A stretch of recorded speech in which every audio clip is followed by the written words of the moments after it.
What's up guys, Chaos Shinobi here. This is What If Naruto is an Uzumaki prodigy. Summary: at age 6 Naruto winds up in the ruins of Uzu where he discovers his roots. Watch as the Prince of Whirlpools shakes the shinobi nations. Chapter 1, The Beginning. Naruto was cold. He blinked his eyes open and shook the blurriness from his aching head. How long he had been out he was unsure. The memories of his most recent beating flooded into the forefront of his mind and the tears soon followed. It had been his birthday today, and while that might be a cause of celebration for most normal 6-year-olds, Naruto was not normal. His birthdays caused him nothing but pain.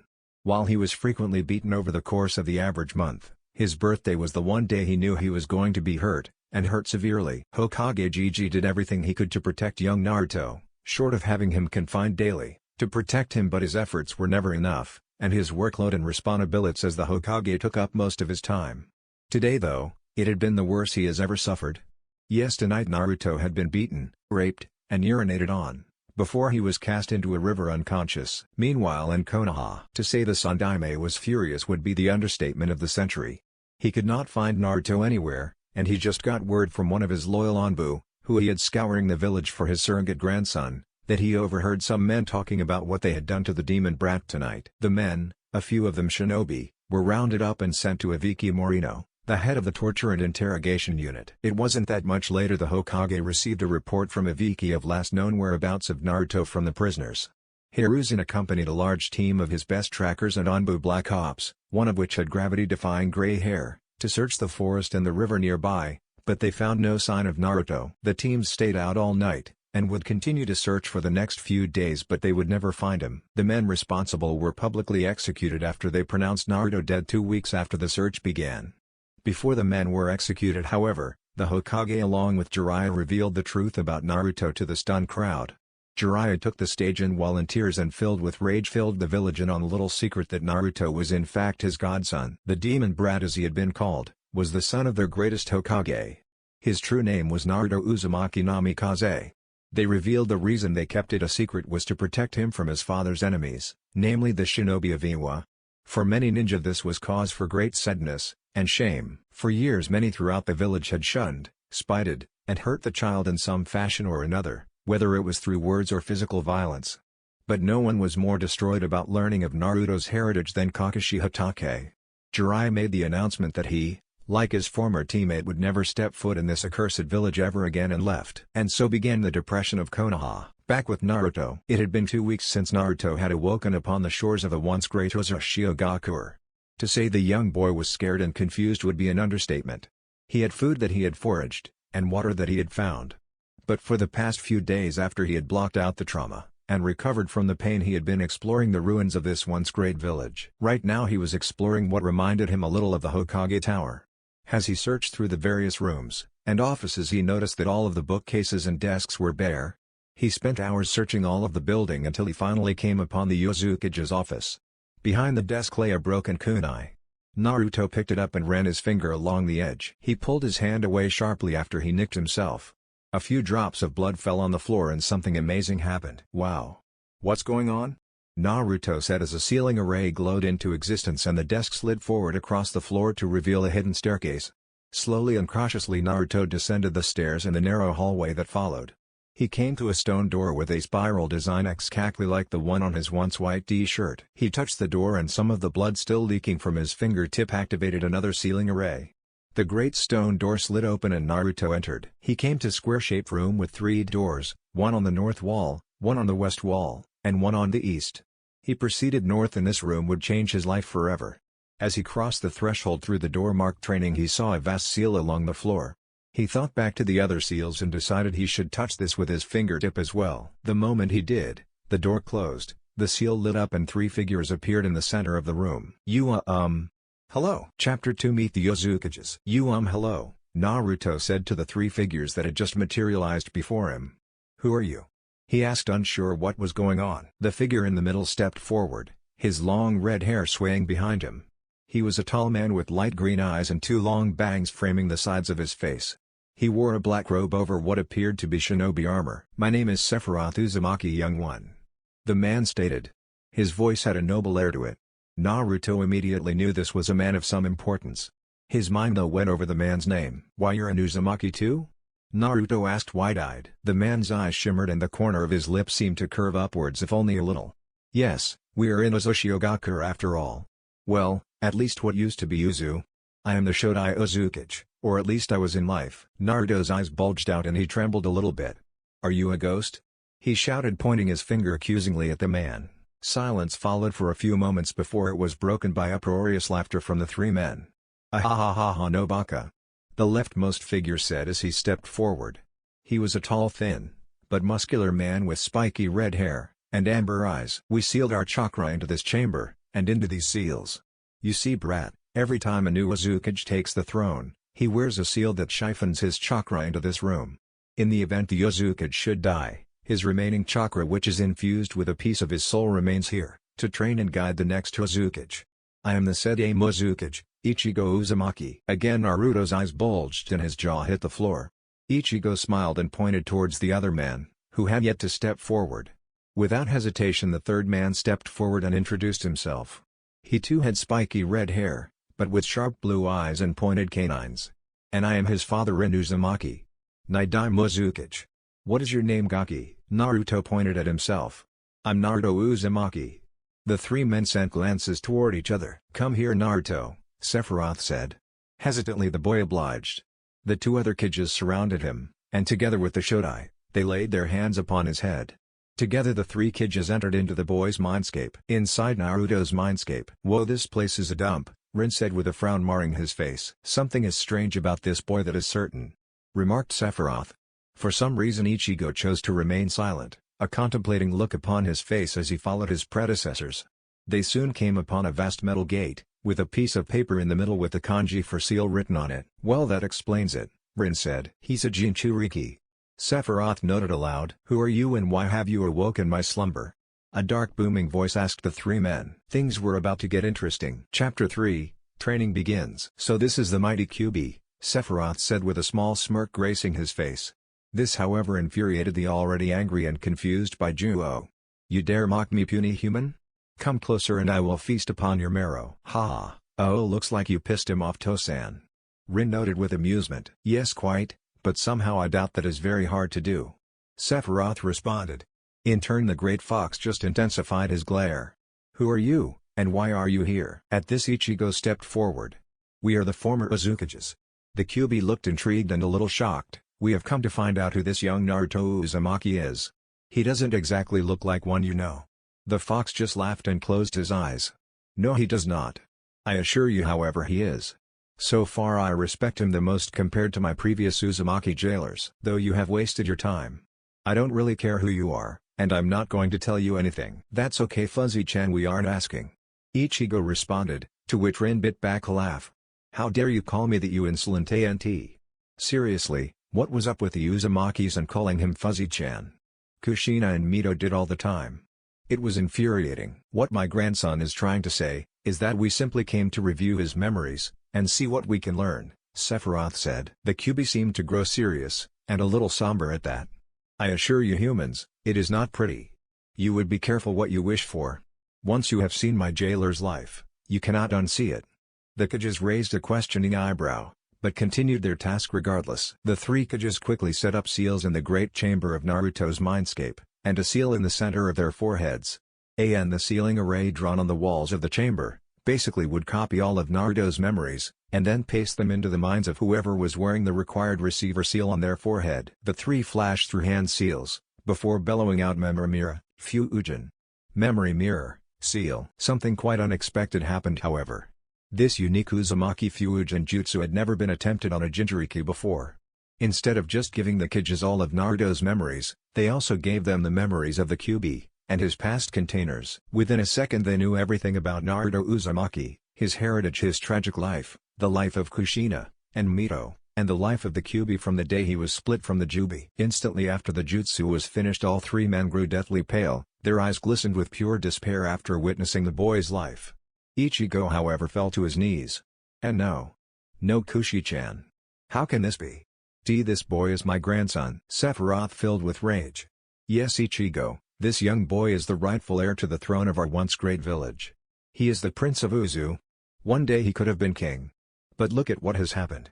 I will not allow this injustice to be ignored." As the Shodai Uzukage, I swear to train this boy, and pass on all knowledge and training, to assure he never suffers like this again." Ichigo hardened his face into a look of strong anger and blazing determination. He too would train his grandson, the son of his little Kushi-chan. The three Kages repeated the sealing progress, except they sealed all of the memories into a scroll. They then departed the boy's mindscape. Naruto watched the Kages with confusion, as they all awoke and gave him sad looks. What just happened? He thought to himself. Ichigo soon got on his knee in front of the boy. "Naruto, this is gonna be hard to accept, but the truth is, I'm your Gigi. Your mother was my daughter." Naruto's eyes grew massive and tears soon began to fall. He glomped Ichigo while crying his heart out.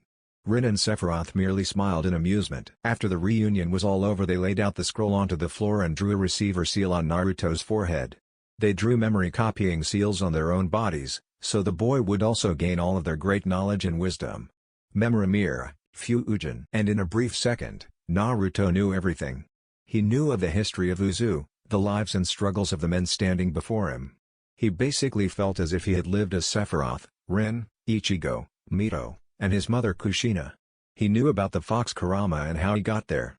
He knew about his father Minato, he knew about Jiraiya, and Hokage Gigi, and Kakashi. He knew of his mother and his father's hate for Danzo Shimura, and some of the darker secrets of Konoha. He knew about the masked man that unleashed the Kyuubi moments after his own birth. He knew everything, including katas for many forms of kenjutsu, and taijutsu. He knew countless hundreds of nin, kin, and fuujin jutsus. He memorized all of the research about the Hiroshin, as his father had worked on it and explained it to his mother, this in the Rasengan. His gaze grew hard and determined. He got on his hands and knees and said one thing. "Please train me Uzukage-samas." The three lifted him off the ground and with proud smiles nodded. And so began the training, of one who would one day be known across the land as Naruto Uzumaki Namikaze, aka the Golden Fox, aka the Prince of Uzu, aka Naruto of the Limitless Shadow Clones, aka the Golden Maelstrom, and many more names. He was no longer the demon brat, but while over hundreds of years worth of knowledge and jutsus, even more if you add in the Kyuubi's memories, he still was a 6-year-old boy. All he had to do was build and train his body, reflexes, instincts, chakra control, calligraphy, among a few other things, and he would be the strongest shinobi since the Sage of the Six Paths. "No time like the present to start," said Naruto. "Multi-shadow clone jutsu." And so it began. With hundreds of clones the boy began his training. Enter the Golden Fox. It had been close to 7 years since Naruto had started his training with his ancestors. In that time Naruto had learned all there was to know of Uzu. Uzu was a hidden shinobi village founded and led by the Uzumaki royal family. The very same family that Naruto himself was descended from. The kingdom he himself would have one day probably lead. His mother Kushina was its last princess, and he himself was the final prince. In the last 6 years Naruto had trained day and night with countless shadow clones. His chakra control was as perfect as it could be, for the vast amounts of chakra his body contained. He had his clones run chakra control exercises every day. They ran along the ceiling of the training room while dodging kunai and senbon and while twirling kunai on their fingertips. He had shadow clones go outside the training room to water walk along the ocean. He sent shadow clones into the weapon and jutsu vaults to reread all of the countless jutsu scrolls contained within. He himself trained with his ancestors while wearing resistance seals to build his body to the point of perfection. Every day he had clones forage and garden for vegetables and rice, while he had others fish. He ate a balanced breakfast, lunch and dinner and now stood about 5 feet 4. He had a lean build with tight compact abs and lean, but rippling arms. Picture a mini Bruce Lee. He wore black ninja training clothes and had mastered the various different kenjutsu and taijutsu styles of the jutsu vaults. He had finally perfected his own taijutsu style he called the cornered fox style. It required extreme flexibility and agility. It was centered on feints and lightning-fast strikes and kicks. There was no defense to it. The only way to defend against an opponent was to move and contort your body to dodge. For him it was extremely deadly and effective. He manipulated wind chakra to his fingertips and used open hand swipes and slashes that could slice a man's throat open, without even touching him. It was a very deadly style indeed. Through the years of training Naruto had unlocked his mother's chakra chains, and the blue flame release of his grandfather Rin. Rin is Rin Okamura from Blue Exorcist. The blue flames were actually caused by a very high affinity to fire. Similar to the Nidaime Hokage's affinity to the water element. However, curious enough, Naruto's primary affinity was wind. Using his collected memories from the memory mirror Fuuin Jutsu, he had mastered both and used them in conjunction with each other. Ichigo had taught him how to use his Zambato Zangetsu, and he taught him his very own high-speed movement and running technique Flash Step. Sephiroth had taught him how to use his Black Nadachi Masamune and taught him how to control the wind element to levitate and fly. After, of course, he perfected wind manipulation training by slicing a waterfall in half, followed by cutting a small mountain in half. Rin had taught him how to forge and smith weapons. Blades, especially with chakra metal. He made Naruto master fire manipulation, and taught him how to wield his katana Kurakara. Every day was a routine of eating, spamming shadow clones to work on all shinobi practices, while Naruto himself worked on his body, his calligraphy, and his Taian Kenjutsu. In his off hours he would practice to recreate the Rasengan from his mother's memories, and together with his three ancestors they would work on recreating the Hirashin. After almost 7 years they had accomplished all that they could. Naruto was ready to leave Uzu and return to Konoha and claim his inheritance. He said his final teary goodbyes to his grandfathers and had sealed all of the vaults into his body. He had sealing arrays drawn along his back which contained the Uzumaki treasury, the jutsu library, and the weapons armory. He wore black Onbu-style pants, with black combat boots. He wore a tight-fitting black sleeveless zip-up vest, with one leather pauldron on his shoulder. On the pauldron was a silver fox head with a ring hanging from its mouth. Hess wearing Cloud Strife's outfit from Advent Children, on his back was Zangetsu, and in his hand was Masamune in a reverse grip. On his hip was Kurakara. Goodbye guys, I will make you all proud. One day, the Uzumaki name will hold great respect and prestige again. He put on a yellow fox mask he had found within the ruble of the village, probably remnants of a carnival. And the Keaton mask from Legend of Zelda. He looked one final time at Uzu and then with a burst of speed he flew into the air. His descent slowed and he threw a Hirashin kunai he had forged as hard as he could toward Konoha. The gates of Konoha. Izumo and Kotetsu were standing gate guard duty again. Bored out of their minds they kicked back and relaxed. Kotetsu, Izumo said. Who would you rather bang?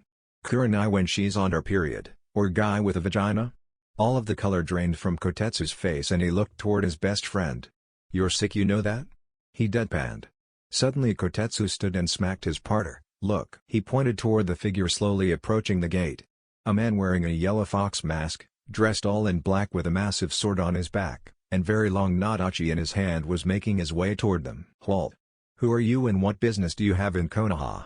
Kotetsu asked with rare scene seriousness. Naruto stopped at the gate and looked at the two. The gate guards flinched and pulled kunai. Naruto didn't say anything, he just tilted his head to the side much like a curious animal would. His swords disappeared in a flash of blue flames, sealed once more into his body. I am here to see the Hokage. I have some information regarding a missing person that he would be glad to receive. I assure you it is of the utmost importance. Would you please send somebody to escort me to him? Kotetsu looked to his partner and nodded his head.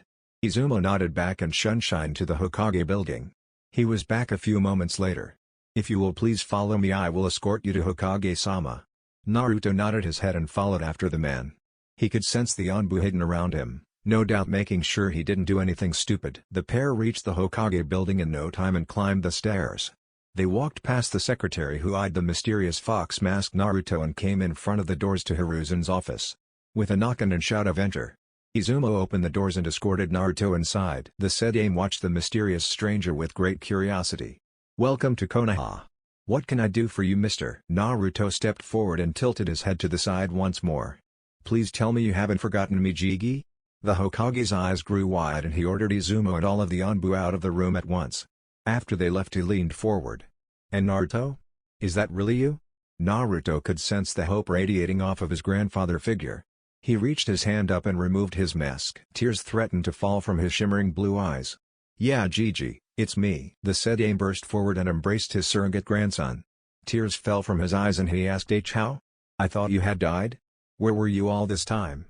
Naruto laughed and hugged the man tight. Call Kakashi and I will explain everything. The Sedame grew confused. How had Naruto known about Kakashi? But he didn't question it. He knew Naruto would explain soon, so he summoned a Nanbu to retrieve Kakashi at once. A few minutes passed and soon Kakashi strolled into the office. Yo, he said and approached the desk. He looked curiously upon the once again masked Naruto. Naruto approached the doors of the office and flew through seals so fast the Hokage could hardly keep up. Once he was done the seals he raised his hand to the door and activated the strongest possible silence and privacy seal he knew of. He stood and faced Kakashi and removed his mask. Hey Nissan. Kakashi's eyes grew wide before Naruto slugged him in the stomach. Kakashi flew back against the wall comically and struggled to regain his breath. And then Naruto? Tears fell from Kakashi's eyes and he fell to his knees. He begged Naruto to forgive him. He explained that he had no idea that Naruto was his sensei's son. Hell, he didn't even know Kushina was pregnant. He was a Nanbu, and after the guilt of Obito and Rin's deaths he was hardly ever around the village. He took constant ANS ranks to help keep his mind off of his loss. Yes, he still loved Minato like a father, but he was so ashamed about his friend's deaths he could hardly look him in the eyes. Naruto sat down and urged the others to sit down as well, cause this would be a long tale. He could have just used the memory mirror jutsu, but he wanted some secrets to himself. So after a few hours he finished telling the two of his life, his training, his ancestors, who after he left Uzu had finally closed off their chakras and returned to their spirits in the afterlife. He told them of the mix-up with the memory jutsu and how he now had the memories of the three Uzukages, Mito, Kushina, and the Great Fox himself. And that's what happened, Gigi, Nissan. To say the two shinobi were shocked would be an understatement. They had to pick their jaws up off of the floor. Hiruzen quickly regained his composure. So what now, Naruto? What are your plans? Naruto thought for a minute and then smiled. Well, I promised you when I was a kid that one day I would take that hat, and I meant it, Gigi. I want to join Konoha. And I want to finally claim my inheritance. I am Naruto Uzumaki Namikaze, Prince of Uzu, and son of the Yondaime Hokage. I intend for the world to know that too. The two powerful shinobi beamed with pride at the young boy. So you want to join the academy, Naruto? The Hokage asked. PFFT, hell no. If it's alright, Gigi, I would like you guys to test my capabilities with a fight between me and Nissan here. I'm not some snot-nosed academy student. I ask that you allow me to fight Nissan in the Chunin preliminary arena in the Forest of Death, with the Jonin present.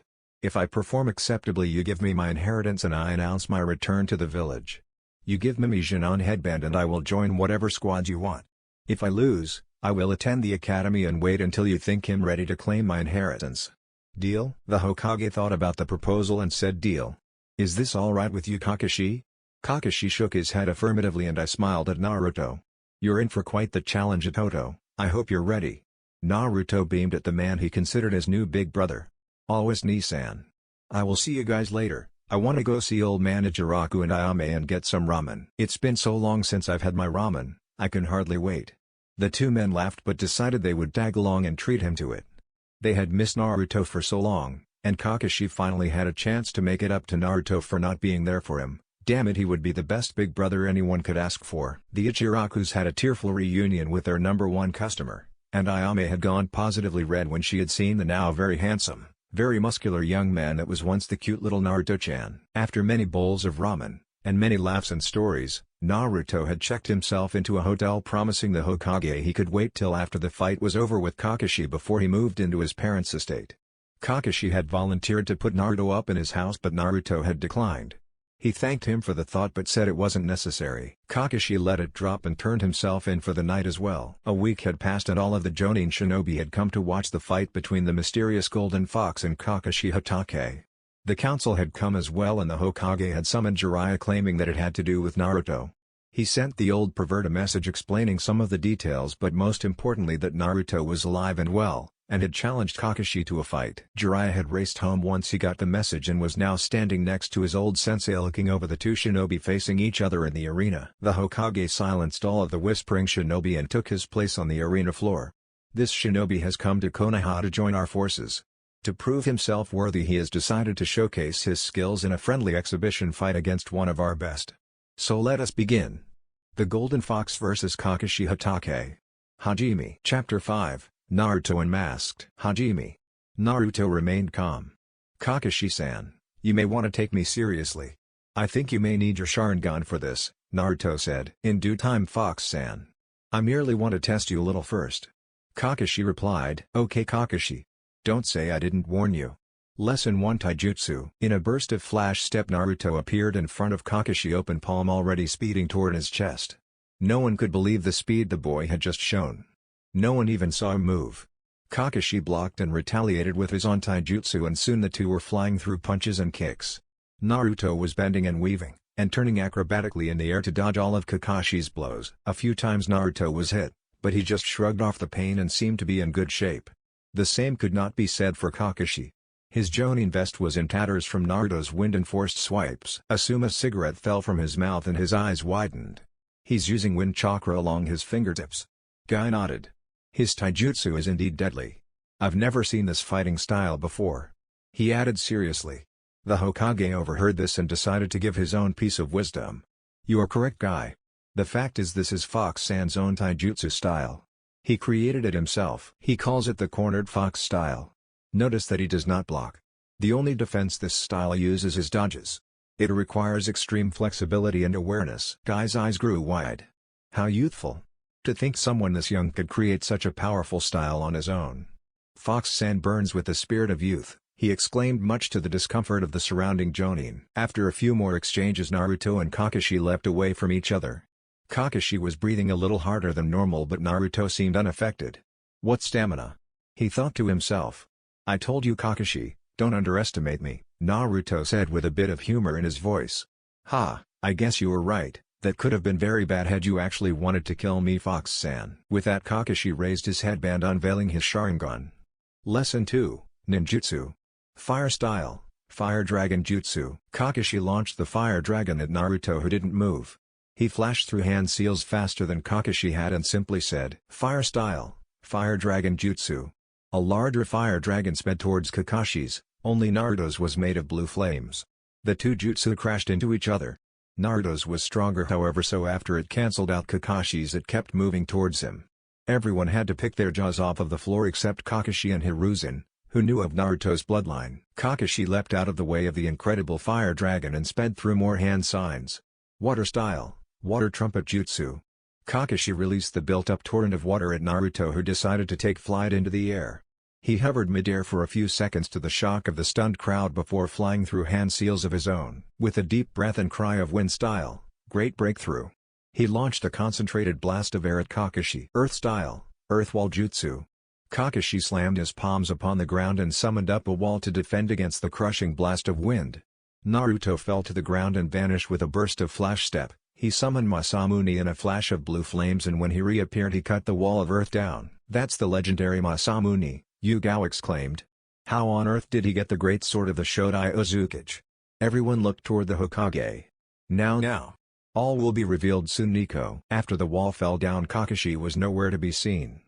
Naruto's danger senses flared, so he rolled out of the way just as Kakashi was rising from his headhunter jutsu. Nice try, Kakashi, but that isn't enough to defeat me. Kakashi nodded and pulled out some shuriken. He threw one and flashed through seals. Shadow Shuriken Jutsu. The 3 shuriken became 30 and flew towards Naruto, who cut through all of them with his wind-reinforced Masamune. He again disappeared in a burst of flash step and swung at Kakashi. Kakashi ducked and rolled and threw a kunai, which Naruto easily deflected. Naruto opened one hand and shot a golden chakra chain at Kakashi. By now some of the crowd was connecting some dots, so Naruto moved his mask to the side of his head, revealing his face after Kakashi dodged his chains. That's Naruto, Asuma yelled. All of the jonin looked shocked. Namikaze-sama's kid? The Kyuubi Jinchuriki? Kurenai asked. Yeah, no doubt about it. Look at the whisker marks. The blonde hair and blue eyes like his father. Hell, he has his mother's chakra chains. Looks like the cat is out of the bag, Nissan. Naruto laughed. Sure looks like it, Oroto. Kakashi responded with a smile.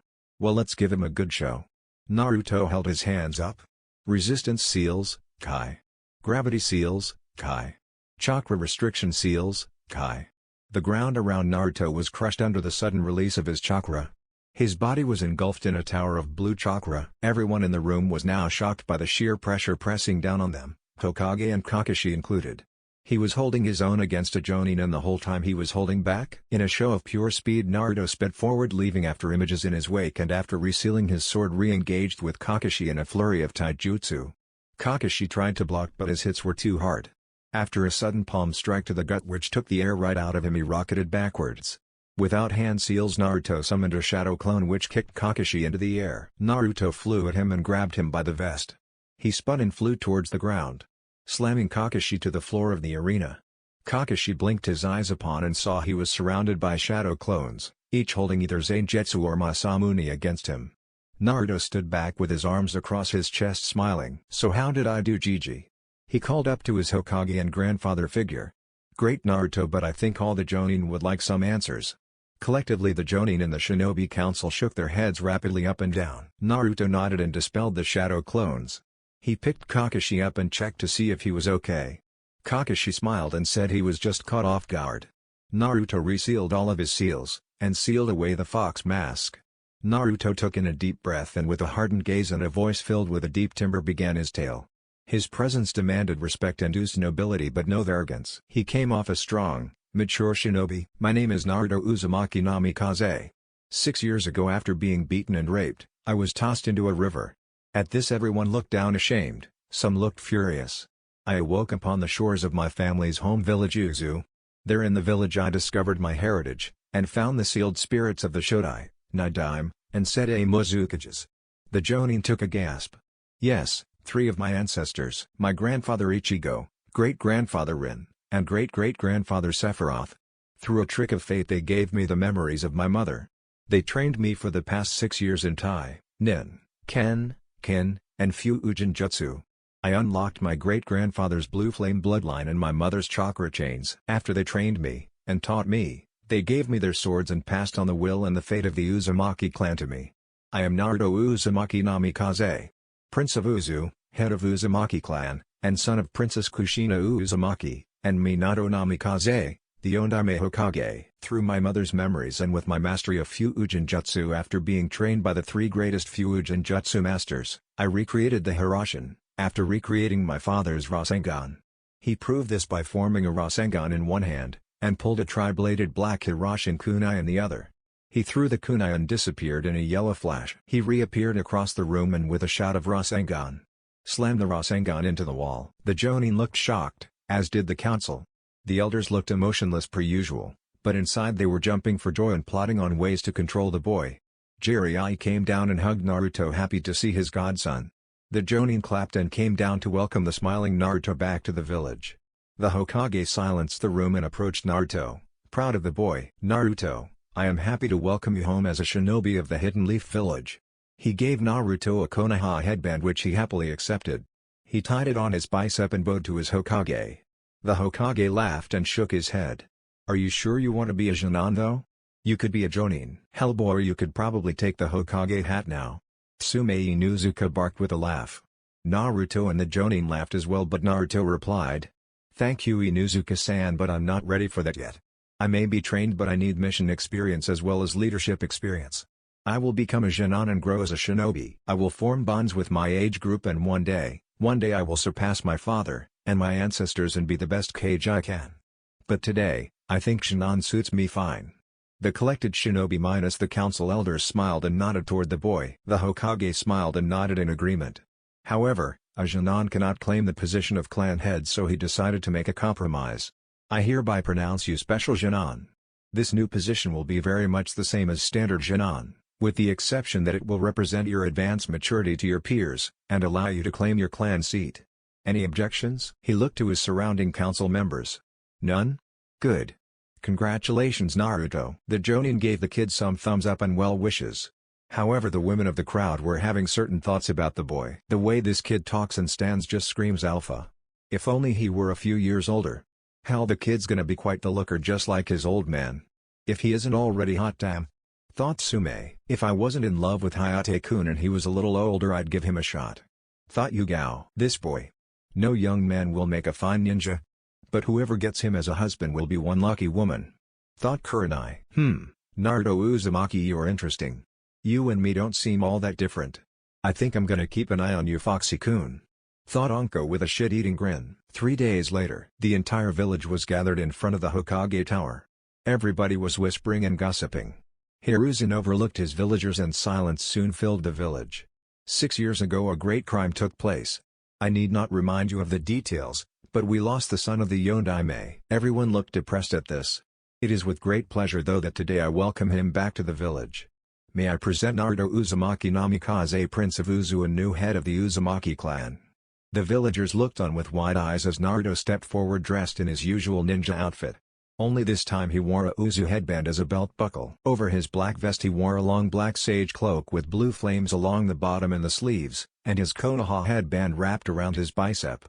"I'm finally home," he said to the stunned crowd, who soon burst into applause and cheering. Some villagers with tears streaming down their faces. I have suffered much in this village. Again people looked depressed. But I never stopped loving it. I understand why many of you were angry. I do not hate you however. I was a constant reminder of all that many of you had lost. In a sick way I would like to almost thank you. The events of my childhood however horrible, made me strong and they made me who I am today. I promise you all I will protect you as a shinobi of Konoha. And one day I will protect you as your Hokage. I swear this upon my pride and honor as both an Uzumaki, and as my father's son. Thank you. To say the crowd was stunned would be another understatement. With tears of joy a great majority erupted into applause once again. There was a small majority however that clung to their hatred of the boy. Naruto however was truly happy. He was back home, and he could finally have the life he always wanted. And he deserved. It is with great pride I finally give Naruto his inheritance, and give him clan status. Naruto, here is the key to your parents' home, and here are the final letters to you from your parents. Open them later. I now pronounce you head of the Uzumaki clan here in Konoha. Good luck. After everything had died down, Naruto ventured into the clan district where he found his parents' home. It was modest in size, 2 stories with a great stone wall surrounding it to give it privacy. Naruto approached the massive iron gate. Naruto slowly swung it open. He closed the gate behind him and approached the house. The lawn was well maintained. Turns out it was a weekly D-rank mission paid for by the Hokage, and there were flowers surrounding the property. Naruto walked up to the front door and bit his thumb. He swiped blood along the door and a seal array glowed to life. He walked inside and after seeing how dusty it was decided to begin cleaning. Shadow Clone Jutsu. Chapter 6, Team Placement. Naruto had finished cleaning his parents' house. He had discovered the sealed library in the basement that his father had used.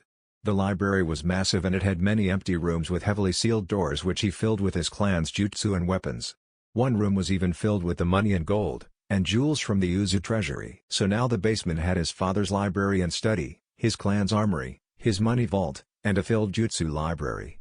He created 100 shadow clones and had them read every book and scroll that he did not bring from Uzu, while he sat at his father's desk. Naruto pulled the scroll that the Hokage gave him and opened it.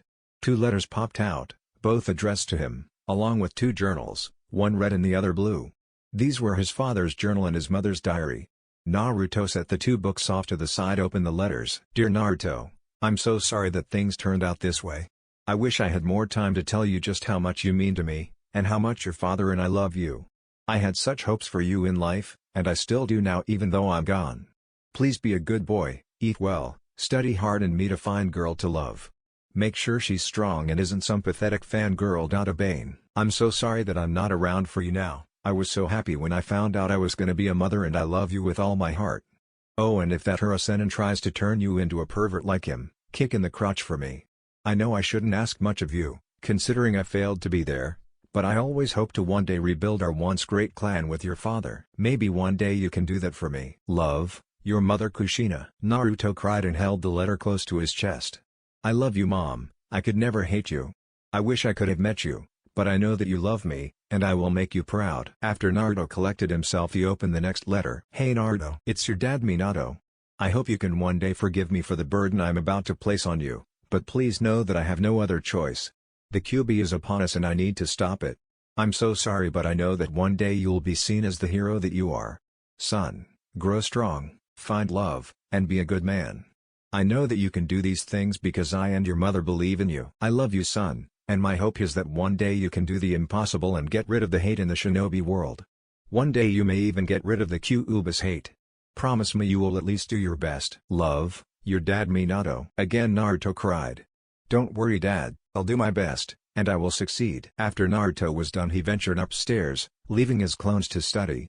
He went up to the 2nd floor and found his parents' room. Inside he found a copy of his father's famous coat hanging in the closet. One day, I will wear you. But I'm not ready yet. After he checked around his new bedroom he walked into the room next door. As soon as he stepped foot inside however he fell to his knees. It was a nursery. And on the opposite wall sat a crib. Later, Naruto was standing in the training ground behind his house. It was an expansive meadow surrounded by forest. In the corner was a large koi pond with a massive tree to offer shade. In the center of the back lawn was a training area. Targets and dummies to practice weapons and jutsu, a white outline taijutsu sparring ring, and logs for kicks and punches. Naruto however was in the center of the sparring ring going through different katas of his kenjutsu styles. He could sense Jiraiya walking toward him, so he sealed his sword and faced his godfather. "What's up, Hiro-senin?" Jiraiya face vaulted into the dirt. "Don't call me that, Gaki. I am the great Toad Sage of Mount Myaboku." The ladies swoon at the sight of the gallant Jiraiya. He proceeded to do his kabuki dance. "No, you're a shameless pervert, who women quite often tend to beat the shit out of." Naruto deadpanned. Again Jiraiya face vaulted. "So what's up, Hiro-senin?" This time, however, Jiraiya grew serious. "Look, Naruto, I want to say I'm sorry for not being the save it. Jiraiya, I already forgave you. Look, you had just lost your student, your surrogate son. I understand. Hell, I look just like my dad, so I know it must have been painful to see me. I'm not some brat anymore. I was raised and trained by 3 of the best, and I learned about my heritage and my family through their and my mother's memories. As awful as it is to say it, I wouldn't be who I am today if it wasn't for what happened to me. I'm not saying that everything is sunshine and rainbows, however." Naruto paused and looked off into the sky. A look of serious contemplation marred his whiskered face. Deep down inside, bottled up and repressed, I'm sure lingers some angst. Some resentment to you and the village still lingers. It's deep beneath the surface, but it's there all the same. It will go away in time, especially when I add good memories of this place and its people to replace the bad ones. But the fact is..." Naruto turned to his godfather and smiled. "I forgive you, Jiraiya." Jiraiya was a bit shocked. He had expected Naruto to hate him, to shout and scream and maybe even hit him, but the boy surprised him with this seriousness and maturity. "Well, Gaki, how about I be here for you now?" Naruto smiled. "I'd love that, Uro." Jiraiya-sensei. Jiraiya beamed in pride. "So you shocked the hell out of me and everyone else." "Kami kid, to think you taught yourself the Rasengan and the Hiroshin. You're one hell of a prodigy." Naruto laughed. "No, I'm not. I'm no prodigy. It was hard. But again, I had 3 great teachers and all of their knowledge along with my mother's and a few others. I worked hard all day every day for 6 years. Not to mention I cheated and abused the living hell out of the shadow clones for all my chakra and mental exercises. I guess you could say I'm a master of hard work, determination, and unorthodox training methods." Jiraiya smiled greatly at that. He knew he liked this kid. Naruto walked toward his godfather and smiled once more. "Oh Jiraiya, I almost forgot. There is one thing I need you to do before I can totally forgive you 100%. Jiraiya smiled a small sad smile. "Anything, kid, just name it." Naruto was now standing in front of him. His smile suddenly turned sadistic. "Take your punishment." He pulled his leg back tight, and let it loose right into the man's balls. "Ugh, scratch that. I fucking hate this kid. Damn you, Kushina." 2 days later, Naruto was a little nervous. Today was the day of the Jonin exams. The Hokage told him he didn't even need to show up, he was already a Jonin. But Naruto wanted to attend and take the exams so he could begin to make bonds and friendships with his soon-to-be fellow Jonin, as well as get a bit of an idea of where his peers were in their training. He was nervous about how these kids his age will react to him. Naruto opened the door to the classroom and walked inside. All eyes were on him the moment he did so. "Oh, you must be Naruto. I'm Iruka Umino, and this is Mizuki. It's nice to meet you, Naruto." Naruto smiled at the man and shook his hand. "It's a pleasure to meet you too, Iruka-sensei." Iruka smiled. He liked this boy already. He felt horrible when the truth about the boy's parentage was revealed. For years he had hated the boy for the deaths of his parents, but after he learned the truth he was greatly ashamed. This boy was innocent, and had a horrible burden placed upon his shoulders. He deserved to be hailed as a hero, but sadly he wasn't. "Naruto, would you please introduce yourself to the class?" Iruka asked with a smile. "Sure, sensei. Hi everyone, I'm Naruto Uzumaki Namikaze. You can call me whatever you like, just plain Naruto is fine. I like training, reading, and ramen. I enjoy Kenjutsu and Fuin Jutsu. My dream is to be the best Hokage this village has ever seen." Naruto rubbed the back of his head and smiled. Then he walked to an empty seat and sat down. He couldn't stand the whispers and the looks he was getting, however. All the girls had blushes on their faces and tried not to stare, and some of the boys were looking at him with envy. One boy in particular stared at him questioningly, but when Naruto turned to look at him, he went back to brooding in the corner. Iruka clapped his hands. "All right everyone, I'm gonna hand out your tests now. You have 1 hour to finish the written exam." Naruto looked at the test before him. This was way too easy. The moment Iruka told him to begin, he picked up his pencil and in a flash filled out the paper. He put his pencil back and with his usual smile just sit back and pulled out a book to read to pass the time. The Tale of the Utterly Gutsy Shinobi. His father's favorite book. His too, actually. The Hokage's office. The Jonin were all sitting down watching the Jonin exams through the Hokage's crystal ball. Kami, that kid's fast. He's gonna be a legend just like his old man, Asuma said with a smirk. Ho ho, I don't doubt it, Asuma, Hiruzen said with a smile. So whose team is he gonna be on? I mean, the kid's no ordinary freaking Jonan. He wiped the floor with Kakashi. No offense, said Anko with obvious mirth in her voice. None taken, Anko, it's true. I really want him on my team, but there isn't a whole lot I can teach him. Truthfully, he's beyond my level and skill set. In a year or two he will be deserving of the SS class like his father. Remember, Minato-sensei only got that ranking because he had the Hirashin. Naruto is 12 and he knows the Hirashin.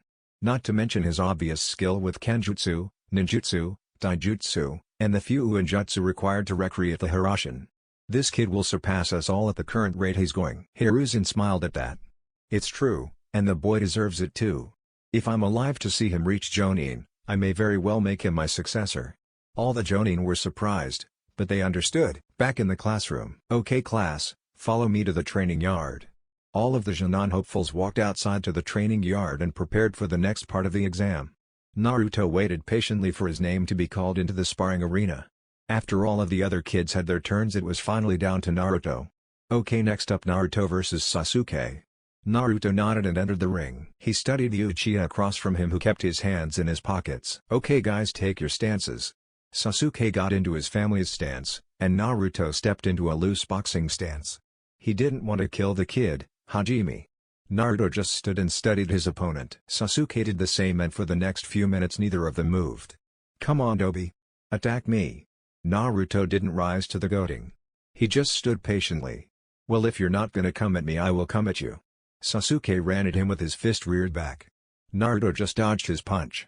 He continued to dodge and block all of Sasuke's attacks, which proved to increase the Uchiha's anger. Finally, after a few moments of this, Naruto saw an opening and with a chakra-infused flicked the Uchiha in the forehead, and right out of the ring. Silence.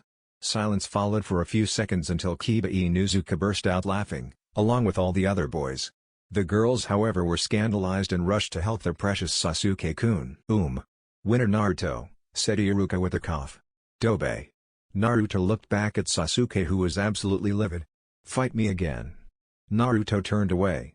Later, but for now let's continue on with the exam, replied Naruto. This pushed Sasuke past the boiling point. Don't you walk away from me. The young Uchiha flew through hand seals before fire style, Grand Fireball Jutsu. Iruka tried to stop it, but he was too late. Everyone watched shocked while Naruto, still with his back turned, was engulfed in flames. That's why everyone was equally shocked when, after the fire died down, Naruto was perfectly fine. He turned and faced the Uchiha and unsealed his Masamune before flash-stepping. The class watched wide-eyed, instructors included, as Naruto appeared standing behind Sasuke with his massive Nadachi resting over his shoulder, but against Sasuke's throat. Do that again, you arrogant piece of shit, and I will not hesitate to remove your head from your body. Look, if you want to fight later, that's fine. But when a match is ended, the fight is over. What you just did was cowardly, and stupid. If I had died, or even been injured, you would be in jail right now for treason. If you paid attention, you would see I already have my headband. You just unlawfully attacked a Jonin of Konoha. I could kill you or arrest you right now, but I won't. The only reason I'm here today is to get to know what the Jonin I will be serving with. That invitation still extends to you. Now, if you try this shit again, I will end you. Got it? Good. With that, Naruto calmly sealed his Nadachi and walked away. The entire class heard his speech, and they were a little terrified. This Naruto was not someone to screw with. I think he's learned his lesson, Iruka-sensei. Can we continue on now, please? Iruka just nodded dumbly. Back in the Hokage's office, the Jonin were not impressed with the Uchiha. Many of them were scowling, but Anko Mitarashi was laughing her ass off. Did you see the look on his face? I think he was about to shit his pants. I got to hand it to that gawky Naruto, even I would have been intimidated by that speech. The Jonin nodded in agreement. Hey, the kid's right though, Sasuke just committed treason. If Naruto wanted to, he could have killed him, and been within rights to do so. Hiruzen sighed. That maybe, but the paperwork, not to mention the backlash from the civilian council, would have put me in an early grave. There were a few snickers at that. Back at the training field. Now everyone, when I call your name, please come over here while I grade your throwing abilities. Once again Naruto waited until it was his turn. When he was called up, he calmly strolled up, and in flash of blue flames his hands were filled with kunai and shuriken. He threw them all at once and they all hit their mark perfectly. Great job, Naruto. So far you've gotten the top scores, Iruka said with a smile. Ha, thanks Iruka-sensei, said Naruto while sheepishly grinning and rubbing the back of his head. He's so humble, thought Iruka. Okay class, let's go back inside and we will do the final exam. After everyone was once again seated, Naruto waited until it was his turn. Once his name was called, he stood in front of the class and the instructors. Okay Naruto, I need you to perform the Kawarimi. Naruto Kawarimi'd with a stunned Iruka, and then re-Kawarimi'd so he was back in his original place. Excellent Naruto. Now I need you to henge. Naruto nodded and henged into his father. The class looked in shock as there in front of them stood Minato Namikaze. Naruto dispelled the henge and again rubbed the back of his head. Ha, sorry, couldn't resist. Iruka smiled. That's fine Naruto. Now I need you to do a clone. Sensei, can it be any clone? Naruto asked. I guess so Naruto, why do you ask? Iruka asked with confusion on his face. Well you see Sensei, I have too much chakra to do the normal clone, and they end up looking sick and dead. I can do the shadow clone though. Iruka's eyes widened. Okay Naruto, go ahead. Thanks Sensei. Shadow clone jutsu. 50 clones appeared in the room, some hanging from the ceiling upside down. Later. Okay class, I have your scores. Sasuke Uchiha, you're the new Rookie of the Year. Sakura Haruno, you're the new Kunoichi of the Year. Naruto, since this is your first day of the academy, even though you got the best scores for the examination, you are unfortunately this year's dead last. Naruto laughed. It's okay Sensei, Gigi explained that to me earlier. Look, I became a Jonin a few days ago. I only attended today to get to know who I would be working with in the future, and I'm happy I came. Titles like Rookie of the Year and Dead Last mean nothing to me. Heck, they mean nothing in the shinobi world anyway. He's so mature, thought Iruka, and all of the Jonin watching. You're right Naruto, said Iruka. Okay class is dismissed, be here tomorrow for team placement. As everyone stood up to leave, Naruto spoke. Hey, does anyone want to go get something to eat? I'm buying. Several students stopped and looked back at him. Choji spoke up. Sure, sounds great. How about it Shikamaru? Sounds alright, said the lazy Shikamaru with a shrug. I'm in, said Kiba. Arigato and Naruto-kun, stuttered the shy Hinata. Shino merely nodded his head yes. Sasuke just kept walking. Sakura the fangirl that she was just followed after Sasuke. Ino looked at the cute mysterious blonde and blushed. Sounds like fun. Naruto smiled wide. Great, let's go. Ichiraku's. Hey Gigi, one large miso ramen for me, and whatever my new friends want on me. The old ramen chef smiled. You got it kid. Ayame smiled as well. So you made friends Naruto-kun? Sure did Ne-chan. Meet Konoha's newest shinans. This is Ino, Choji, Shikamaru, Hinata, Kiba, and Shino.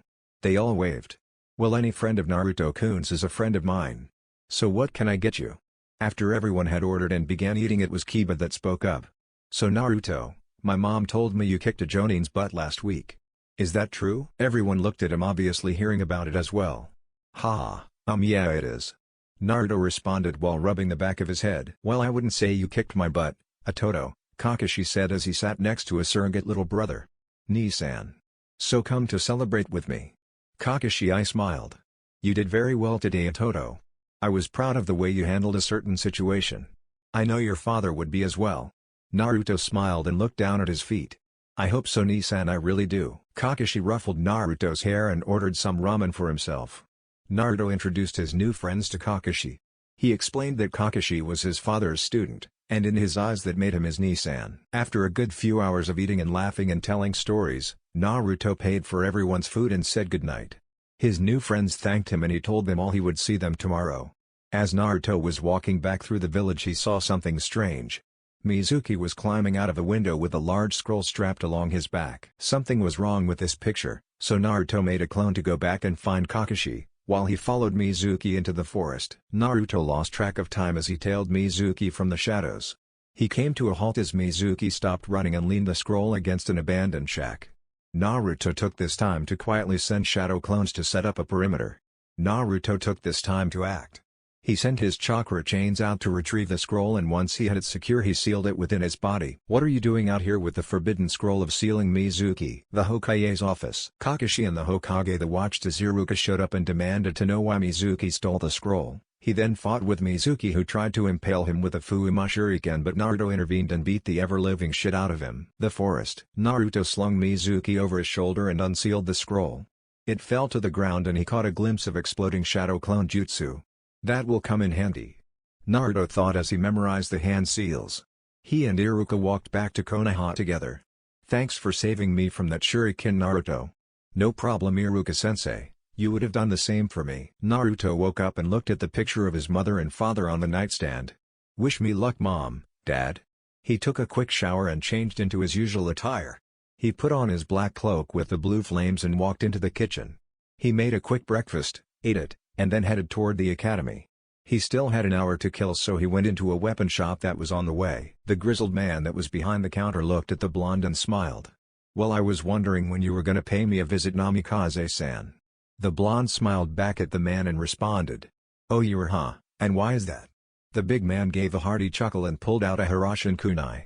Well, I heard you knew your father's jutsu. Who do you think made all of these kunai for him? Naruto walked forward and shook the man's hand. Well, I guess that would be you. I however already made my own. He pulled out one of his custom three-pronged kunai. The man took it into his hand and inspected it. Well, look at that baby. You are a gifted weaponsmith. This is incredible craftsmanship. Naruto rubbed the back of his head. Ha, thanks.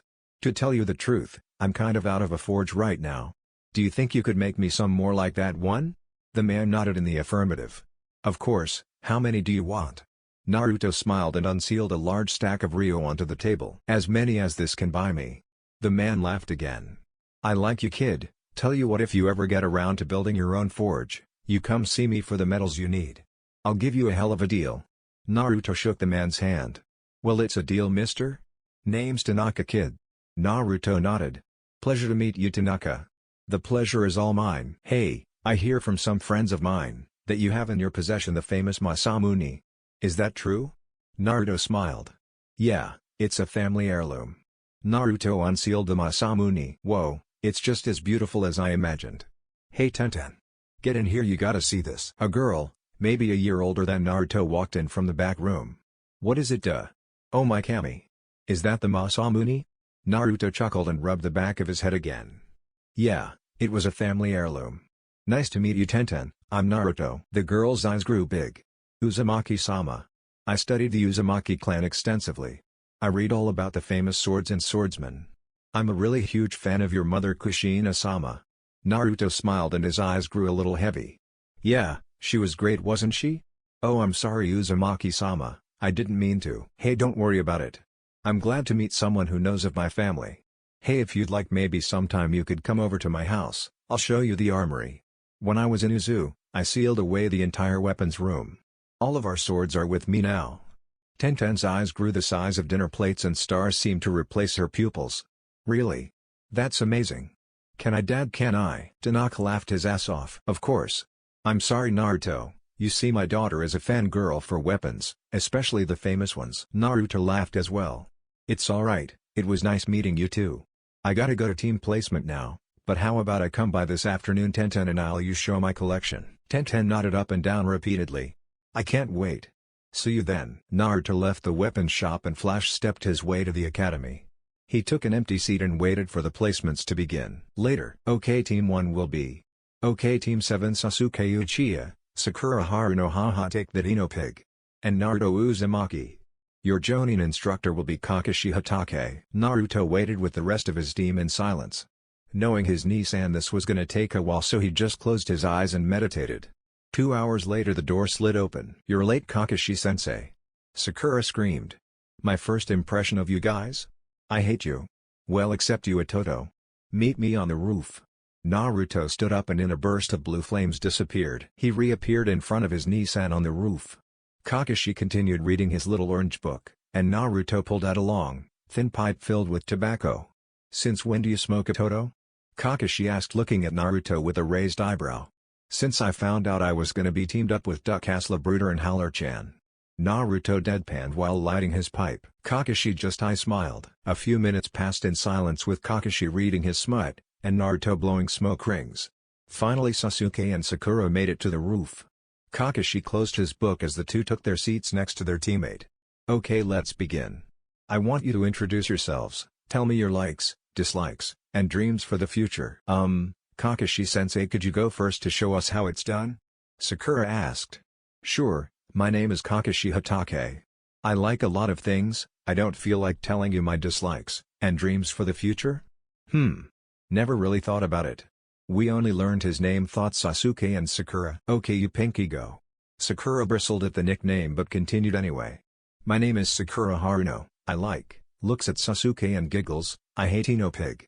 My dream for the future is, looks at Sasuke, giggles, and squeals, great a fangirl, thought Kakashi with a sweat drop. Okay Whiskers, you're up.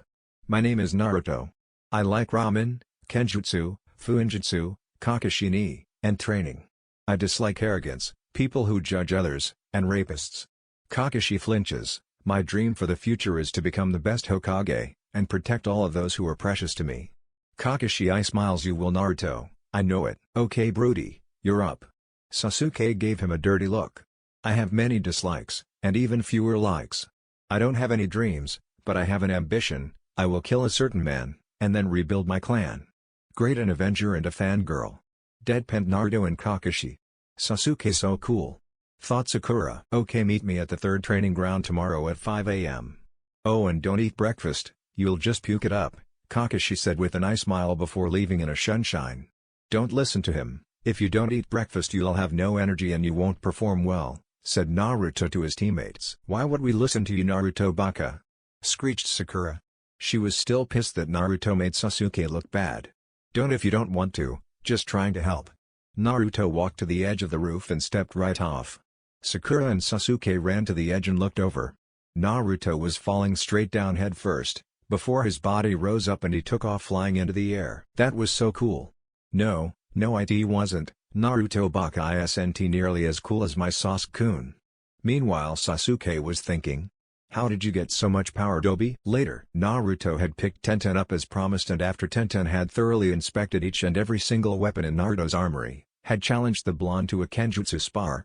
The blonde agreed and now they were facing each other in the center of the sparring ring. Tenten readied her sword, a Chinese gen with a red tassel. I may not be a master but I think you will find my kenjutsu to be adequate, Tenten said with a smirk and a challenging look in her eyes. Naruto flashed a grin. I really hope so, Tenten-san, or else this won't be much fun. Tenten merely chuckled in response. Naruto created a seal-less shadow clone that stood between the two combatants. Are you two ready? The clone asked. The two sword-wielding shinobi nodded and the clone nodded back. Hajime the clone dispelled and Naruto's Masamune was holding back Tenten's gen in a show of sparks. Naruto forced the girl back and began dodging a flurry of sword swings from the laughing kunoichi. Naruto just shook his head and sidestepped and twirled behind her. He hit her in the back with the blunt side of his sword. Patience, Tenten. You must not rush in so hastily. Tenten in reply spun around with her sword in mid-swing. Naruto languidly parried. You must show more restraint, Tenten. Tenten grew determined and angry. She focused on her sword as it slashed about only to be blocked and parried by Naruto. Naruto having had enough of this went on the offensive. His sword blurred and Tenten struggled to block all of his strikes. Tenten leapt back and with the sword held horizontally, parallel to her head, thrust the sharp blade towards Naruto's chest. Rather than parry or dodge, Naruto jumped straight into the air and landed gracefully on top of her blade. Tenten looked up in shock to see Naruto staring down at her smiling. His sword Masamune pointed at her throat. Game over, Tenten. Naruto hopped of the sword which Tenten let fall to the ground. The girl collapsed onto her knees panting, trying to regain her breath. I'm a failure. I'm never going to be a true weapons mistress. The girl said with obvious sadness in her voice. Naruto looked down at her and rested his hand upon her shoulder. Of course you will, Tenten, you just need some good training. The girl looked into Naruto's eyes and then before the boy knew what was happening, she was wrapped around his legs. Please train me, Naruto-sama. Naruto's eyebrows disappeared into his hairline. What? Was his intelligent reply. The girl detached herself from his legs and took a submissive position on the grass, her forehead touching the ground. Please, Naruto-sama, you are a true master. I humbly ask that you take me on as your student in the art of kenjutsu. Please teach me, Naruto-sama. Naruto looked at the girl for a few moments, thinking hard on the subject. Then he remembered 6 years ago when he asked his ancestors to train him. He knew had they said no, he would never be the warrior he was today. He thought back to the girls at the academy. All but Hinata were pathetic fangirls. Here was a dedicated kunoichi, who if ever in a kenjutsu fight with a true master would surely die. Not to mention this would help in the future for his dream to be Hokage, and the girl would eventually spread his knowledge to any future students she may have. She could help him spread the teachings and revive the name Uzumaki. Yes, he would teach her. Naruto smiled and answered. How could I say no to such an enthusiastic and dedicated kunoichi? Stand up, Tenten. We will go see the Hokage together. If he and your sensei agree, then I will become your sensei. The girl glommed him, yelling out a string of thanks yous. But you must promise that you will work hard and follow all of my teachings. Also, any of my clan styles and secrets must not be shared with anyone without my permission. Is that clear, Tenten-san? Tenten grew serious and determined. Of course, Naruto-sensei. Naruto beamed. I could get used to this sensei thing. The two set off towards the Hokage Tower. Hokage Tower. Hiruzen Sarutobi, the Sun Daime Hokage and proclaimed god of shinobi, was currently growling and staring at his longtime nemesis. Paperwork. Why the hell did I take this job again? He asked to no one in particular. The Anbu hidden in the room snickered at the old man's antics. He was given reprieve, however, when there was a knock at his door. Enter, he announced as the door swung open to reveal Naruto, who strode into the office with Tenten in tow. The San Daime raised a questioning eyebrow. What can I do for you, Naruto-kun? Naruto smiled at his surrogate grandfather. Hokage-sama, I formally request to train Tenten here in the art of Kenjutsu.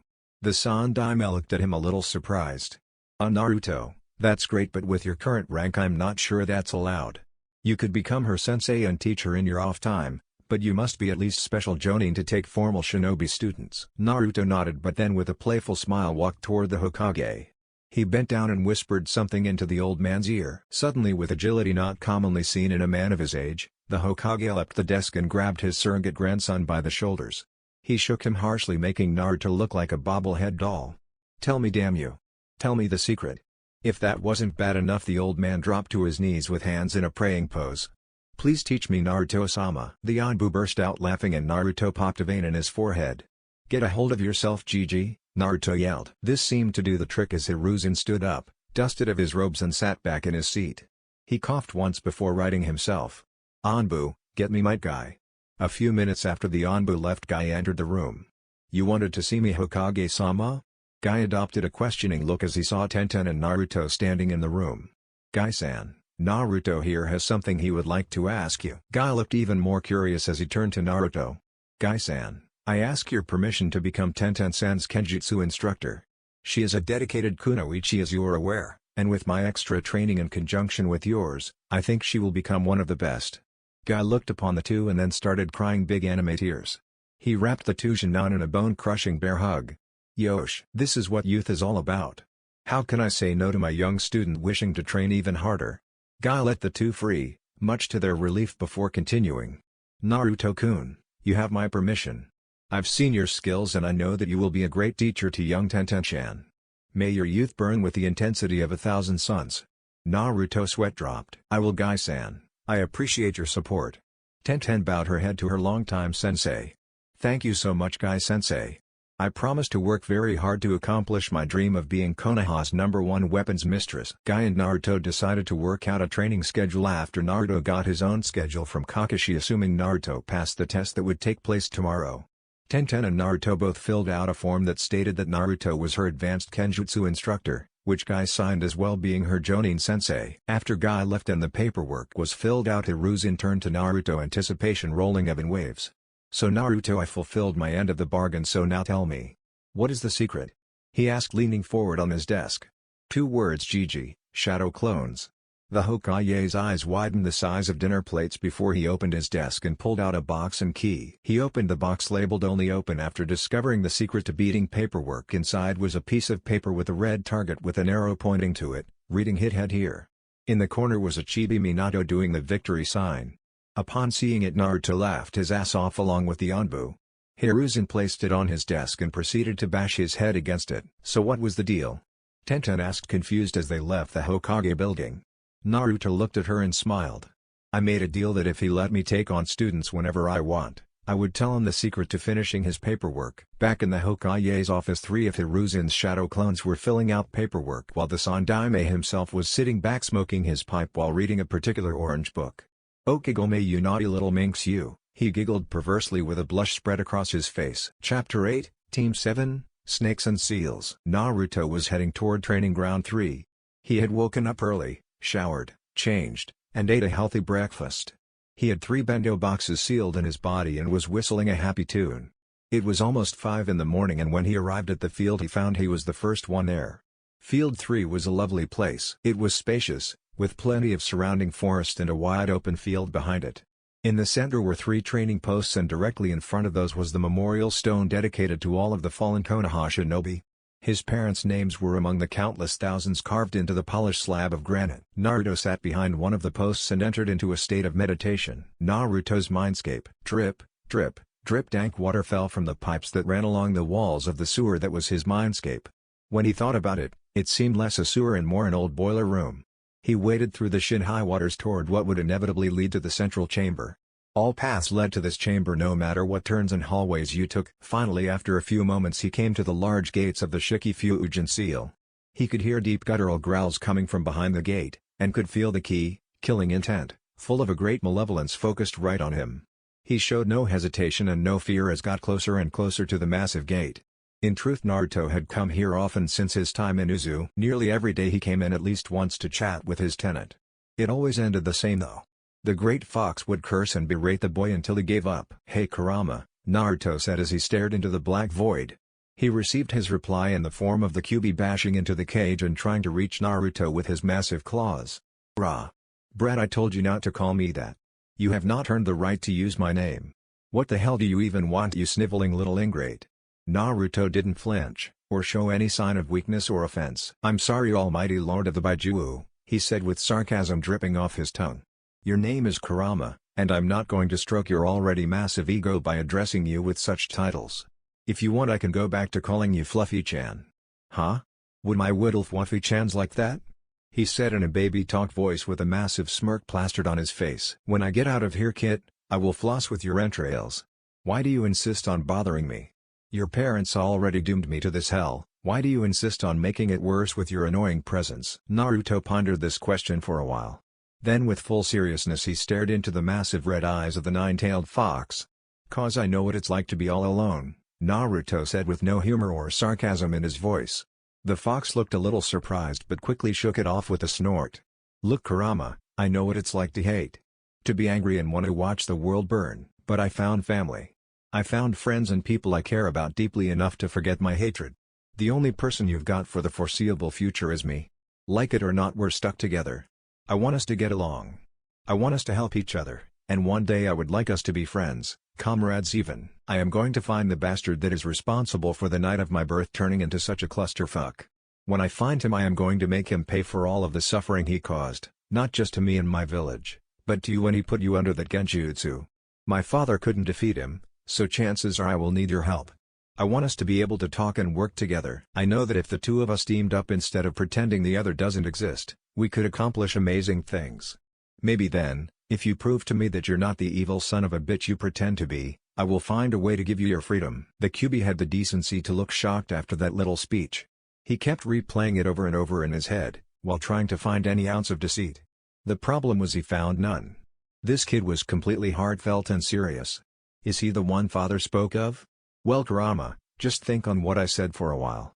I will see you tomorrow, goodbye." "Kit," the Kyuubi started, but it was too late. Naruto left his mindscape and returned to the physical world. The Kyuubi had some thinking to do. Training ground. Naruto opened his eyes and smiled. Maybe it wouldn't take as long as he once thought to finally reach the prideful Baijiu. That could wait, however, as he sensed right away that Sakura and Sasuke had just entered the training field. He stood up and stretched before waiting for them to approach. They each sat down and Naruto addressed them. "Hey guys, so did you eat breakfast?" he asked the two. Sasuke didn't even look up, he just pretended not to hear him, and Sakura just looked at him like he was an idiot. "Naruto baka. Kakashi-sensei told us not to eat breakfast." Naruto rolled his eyes at the loudmouth fangirl. "Yes, and I told you that was not a good idea. Look, food equals energy, energy equals better performance. You can't train on an empty stomach. Kakashi knows this. That's why he doesn't want you to eat. He's setting you up for failure. Do you even know what we're doing here?" "I do. I also know that my Nii-san hasn't ever passed a Jonin team before." Sakura and Sasuke both looked at him confused. "What do you mean?" was Sakura's intelligent response. Naruto just shook his head. "Never mind, Nii-san will explain when he gets here. Look, listen to me or don't, it's you two who are going to feel like shit when this goes down.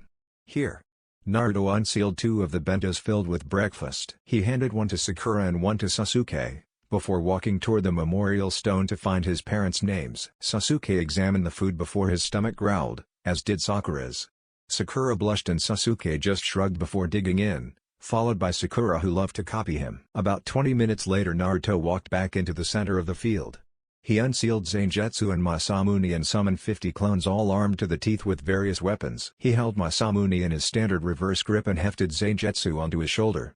He smiled before in a burst of blue flames his yellow fox mask appeared on his face. "Let's rock." His stunned teammates watched with rapt attention for the next few hours as Naruto systematically and without prejudice butchered his clones. He spun about unleashing hell with Zangetsu, before attacking any clones trying to come into his blind spot with Masamune. He performed weaves, rolls, and acrobatics as he dodged and parried all of their feeble attacks. After he cleared through all 50, he summoned 100, then 150, then 250. Right now he had close to 1,000 shadow clones surrounding him on all sides. He stabbed Masamune into the ground and unrolled some of the cloth on Zangetsu's hilt. He wrapped his hand in the excess cloth before spinning the massive crescent blade like a windmill. His teammates watched in awe as he threw the large blade and cut through his clones. He spun and twirled, changing the direction and position of the large cutting windmill. After a while Naruto grew bored, so he threw the large blade into the air. All the attacking clones stopped and watched as Zangetsu soared straight up, only to be dispelled as Naruto flash-stepped between them all, slicing them down with his mighty Masamune. After all the clones were gone, he caught the falling Zangetsu and sealed both swords away in a flash of blue flames. He turned towards the forest and pulled his fox mask to the side of his head. "How was that, Nisan?" he asked with a smile. Sasuke and Sakura, still flabbergasted by the incredible show of skill, turned their attention to where Naruto was talking and watched as Kakashi stepped out of the forest clapping. "Very good, Ototo, I think you set a new record for yourself," he said with a nice smile. A few minutes later, Kakashi stood in front of the 3-seated Genin. "Now for this test you must each get one of these bells from me." "But Kakashi-sensei, there are 3 of us and only 2 bells," said Sakura with confusion. Kakashi smiled. "I'm glad you noticed, Sakura. Whoever doesn't get a bell will be sent back to the academy." Sasuke and Sakura grew wide-eyed and started to complain. "But Kakashi-sensei, that isn't fair." Kakashi nodded. "No, it isn't, but the fact is this is your final test. You are not yet Genin." He was lying a little bit, because regardless of the outcome, Naruto would still be a Genin. He just wouldn't be on a Genin cell with Kakashi as his sensei. "Your graduation from the academy was only to show us who has the potential to be a ninja. Out of all who graduated from the academy, only 9 shinobi will be selected. That means you have a 33% chance of passing and becoming a fully fledged shinobi. Now you have 2 hours on the clock over there to get these bells from me. Whoever doesn't get a bell will be tied to a post, while the others eat lunch in front of them." He pointed to the 2 lunch boxes next to the clock near the memorial stone. He didn't hear their stomachs growl, so he raised his eyebrow. "Did you 3 eat breakfast?" Naruto smiled and his 2 teammates looked at Naruto. "Yeah, Naruto brought breakfast for us. He said that you were setting us up for failure by making us hungry and tired." Kakashi stared hard at Naruto, who just scratched the back of his head and giggled. Kakashi just sighed. Well, he was right. "Thanks a lot, Naruto. Okay, on the count of 3 you will begin. Oh, and remember, come at me with the intent to kill or you'll never get a bell," Kakashi said with his eye smile. 1, 2, 3, and they were gone. Sasuke was in a tree watching as the Jonin read his smut. Sakura was hiding in a shrub. Naruto was just gone. Suddenly Sakura felt warm metal wrap around her mouth and body and pull her backwards into the forest. She tried to scream and squirm free, but it was of no use. The same thing happened to Sasuke and they soon found themselves in front of Naruto, who had chains coming out of his back, the same chains that were currently binding the pist of Genin. "I know what you're thinking. What the hell is this idiot doing?" "Well, I'm saving your asses from being sent back to the academy." The 2 tied-up ninja raised their eyebrows. "Yes, you see, as ninja we have to learn to look underneath the underneath. We have to learn how to spot deception, and learn how to accurately deceive others. This whole test is a deception. The true goal is to teach us teamwork. Kakashi is trying to pit us against each other by saying that whoever doesn't get a bell will be sent to the academy. In truth, even if we get a bell, it doesn't matter if we stab each other in the back in the process. Think about it. Have you ever heard of a 2-cell Genin team? Not, it's 3 Genin, and a Jonin sensei." Again the 2 bound ninja widened their eyes. "See, you know that I'm right. So here is what's going to happen. I'm going to remove my chains, and you are going to be calm. Then the 3 of us as a team, are going to come up with a plan to get the bells. Having said that, Naruto lowered the two no longer struggling ninja to the ground and withdrew his chakra chains. After some cursing and complaining, Team 7 came up with a plan to get the bells from their porn reading sensei. Kakashi was walking around the center of the training ground reading his book. In reality though he was confused. Their chakra signatures disappeared a moment ago. I wonder what those three are planning? Naruto must be behind this. No sooner had he finished his thought when his danger senses went haywire. He rolled to the side and stashed his book. 3 kunai embedded into the ground where he had just been standing. Kunai, really? He looked at Sakura, who had thrown the knives. He regretted turning away from the kunai however when his danger senses told him turn back around. Once he did he was forced to block an axe kick delivered by Sasuke, and duck a roundhouse kick thrown by Naruto. You hinged yourselves into kunai which Sakura threw. Very creative, he said with an eye smile, but then looked shocked as the Naruto in front of him dispelled to reveal Sakura using a henge. He turned back around to block Naruto engaging him with the cornered fox style. Not to be outdone Sasuke soon joined Naruto in fighting back Kakashi who started having a difficult time. He leapt out of the way when Sakura threw some shuriken his way. He rolled to the side and instantly regretted it when he soon felt that there were 10,000 pounds on his back, forcing him to collapse face first into the ground. With great difficulty he picked his head up and saw that he was lying in the center of a complex ceiling array. What the hell? The Naruto that he had been fighting dispelled to reveal it had been a shadow clone, and Naruto walked out of the forest. It's my strongest gravity seal Nissan. I drew it while you were distracted by my teammates and my clone. Naruto sent a chain out that collected the 2 bells. He threw one to Sakura, and the other to Sasuke. The smiling Naruto and Sakura, and the smirking Sasuke then told Kakashi of Naruto explaining the true purpose of the test, then coming up with their plan. Kakashi smiled with obvious pride in his new students.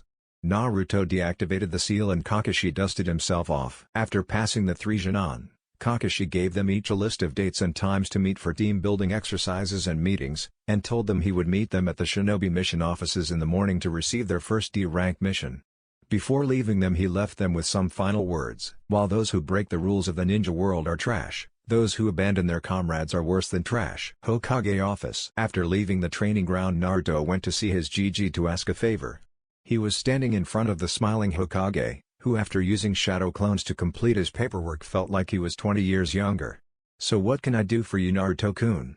Hiruzen asked with obvious gratitude to his surrogate grandson. Well Gigi, I was wondering if you could give me a permission card to train in the Forest of Death. You see it's the only training ground I can think of that will give me some privacy to work on some of my larger scale destructive jutsus. Right now I'm working on something big. Hiruzen thought it over and when he couldn't think of any reason to say no, smiled and stamped a permission card that would allow Naruto unlimited access to the dangerous training zone. He had just handed it to Naruto when suddenly the doors were kicked open and a little boy wearing a skull cap and a really long blue scarf appeared in the office. Old man. I have come to finally take that hat. The kid stepped forward with a kunai in hand and fell on his face. Naruto just sweat dropped. What the hell? Konohamaru stood up and rubbed his head. He looked up at the confused Naruto. Hey! You tripped me, he yelled while pointing an accusing finger. A tick mark appeared on Naruto's head as he looked back at the boy. You tripped on your own scarf brat. Naruto deadpanned. You call me a brat now, but you wouldn't if you knew the Hokage was my grandfather, said Konohamaru with his arms crossed and his head turned away. He believed Naruto was just like everyone else. No one besides his grandfather and Uncle Asuma called him Konohamaru. No, everyone called him honorable grandson. He believed that Naruto would be just like everyone else, but that theory went out the window when Naruto replied. I don't care if he's your grandmother you little brat, Hiruzen sighed. I'm sorry about Konohamaru Naruto. He got it in his head that if he defeats me he will become the Hokage. Naruto smiled. Don't worry about it Gigi. Anyway thanks for the pass. Naruto left the Hokage's office just as Ebisu was entering to stop Konohamaru from trying to assassinate the Hokage. Gigi? Who was that guy anyway? Konohamaru asked his grandfather. Hiruzen chuckled. That Konohamaru is the Leaf Village's hero. That was Naruto Uzumaki Namikaze. Konohamaru's eyes grew wide. Hiruzen had spoken many times about Naruto. It was no secret to anyone in the village that Naruto was their Jinchuriki, and just what he had been through and why. It was as commonly known now as his parentage. That was Naruto? Naruto was walking down the street. He was thinking about his life to this point. What he had accomplished and all of the things he had yet to accomplish. He had so much on his plate it seemed. He had to meet up with Tenten later to discuss her training. He had his own team and training to consider. He had to start using his great-grandfather Rin's sword Kurikara, as he had yet to really cut loose with it. He had to build his own forge, and eventually he wanted to forge his own blade as well. He already had some awesome and legendary swords, but he wanted to create a few of his own. Swords that he could make legendary. He had to meet Hiro-san later tonight. The old perv wanted to discuss something important with him. He just had so much going on. He had to go to the Forest of Death at some point now that he had permission so he could work on his secret jutsu training. Not to mention trying to rebuild his clan, defeating hatred in the world, and in the QB. And let's not forget finding that bastard in the orange mask. So much to do, so little time. So lost in his thoughts was he, that at first he didn't notice the tail that had been following him since he left the Hokage's office. Eventually when he snapped out of his nagging thoughts long enough, he took notice. "You know you're holding that cloth the wrong way?" Naruto said without looking at Konohamaru, who was pretending to be a fence. This went on for a while before finally Konohamaru gave up and demanded that Naruto trained him. "Look kid, I already have way too much on my plate right now. I'm sorry but now is not a good time to take on any more students." Konohamaru looked depressed. Naruto was about to move on, but Ebisu the special Jonin showed up. "Honorable grandson. Please come with me right this instant. Only with my special training will you be able to shortcut your way to becoming Hokage." Naruto stopped in his tracks. "Ebisu-san, don't lie to the kid. There are no shortcuts to becoming Hokage Konohamaru. You can only achieve your dream, as noble as it is, through hard work and unwavering dedication." Naruto then turned to leave once again. "I think I know what my student needs and doesn't need, Naruto-san." Naruto didn't break stride. "I'm sure you do," he said sarcastically. "That explains why instead of training or studying he's trying to assassinate his grandfather." Ebisu grew a tick mark. "It's not my fault he won't listen to me." Naruto stopped cold at that. He turned back around and walked right up to the two. How can a student listen to his sensei? If a sensei won't listen to his student? Konohamaru wants to become Hokage. The only problem is he wants it for the wrong reasons. Konohamaru is living in his grandfather's shadow, because people like you look at him and don't see Konohamaru. No, all you see is the grandson of a Hokage. I know what this is like, because even at this moment some people look at me, and they see my father, or worse yet they see the QB. Konohamaru, I can't become your sensei right now. That however, does not mean that I can't at some point in the future. But if you would like a little guidance right now, follow me. Konohamaru and Ebisu followed Naruto to an empty training ground. Naruto stopped and looked at the two of them. "Konohamaru, being Hokage is not the solution to your problem." Konohamaru looked down at his feet. "To be Hokage is my dream.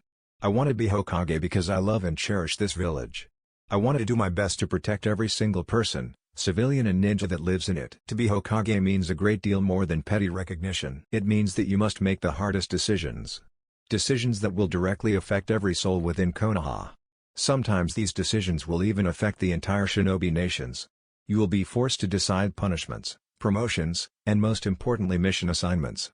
If even one of your ninja is not ready for the task you assign, it can mean death for an entire squad. You must be able to decide when a ninja is ready for a dangerous mission, and you alone must carry the burden of any and all consequences of their potential failure. Every action you make will have some effect on someone's life, either positively or negatively. You will have to send men and women out to kill, and many times the ninja you send out into the dangerous world we live in will not come home alive. Now, I ask you, Konohamaru, can you honestly tell me that today you are ready to become Hokage? Ebisu looked hard at Naruto. He was not angry with him. In truth, he was quite impressed with the young man. He looked hard at him, because it was so difficult to comprehend what could make a young man, only a few years older than Konohamaru, so mature. It was like being in the presence of a cage. Konohamaru looked shocked at Naruto. He had never been told the truth of what it meant to be Hokage. He now had a newfound respect for his grandfather. What a burden the man must carry. Naruto ni I am not ready yet to be Hokage. But I will train hard. I will grow strong. And one day, I will become Hokage to protect my village, and carry this great burden. So my friends won't have to. Naruto came forward and put his hand on the boy's head. I know you will, Konohamaru.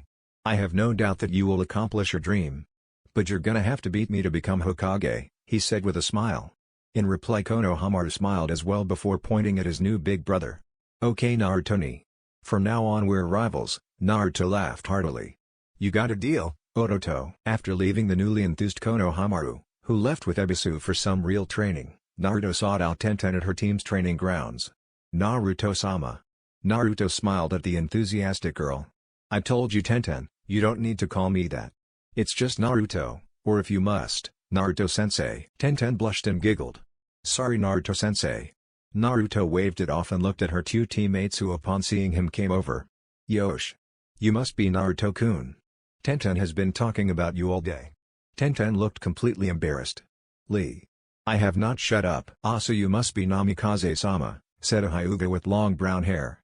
Tenten has informed us that you are to be her new Kenjutsu instructor, correct? Naruto nodded. That is correct Hyuga-san. I'm Naruto. The boy whose name turned out to be Neji nodded his head. Come Lee, let's leave these two to their training. Yosh. It was nice meeting you Naruto-kun. Maybe next time we may spar? Guy-sensei has told us of your rather impressive taijutsu skills. I would like to try my hand at your formidable style.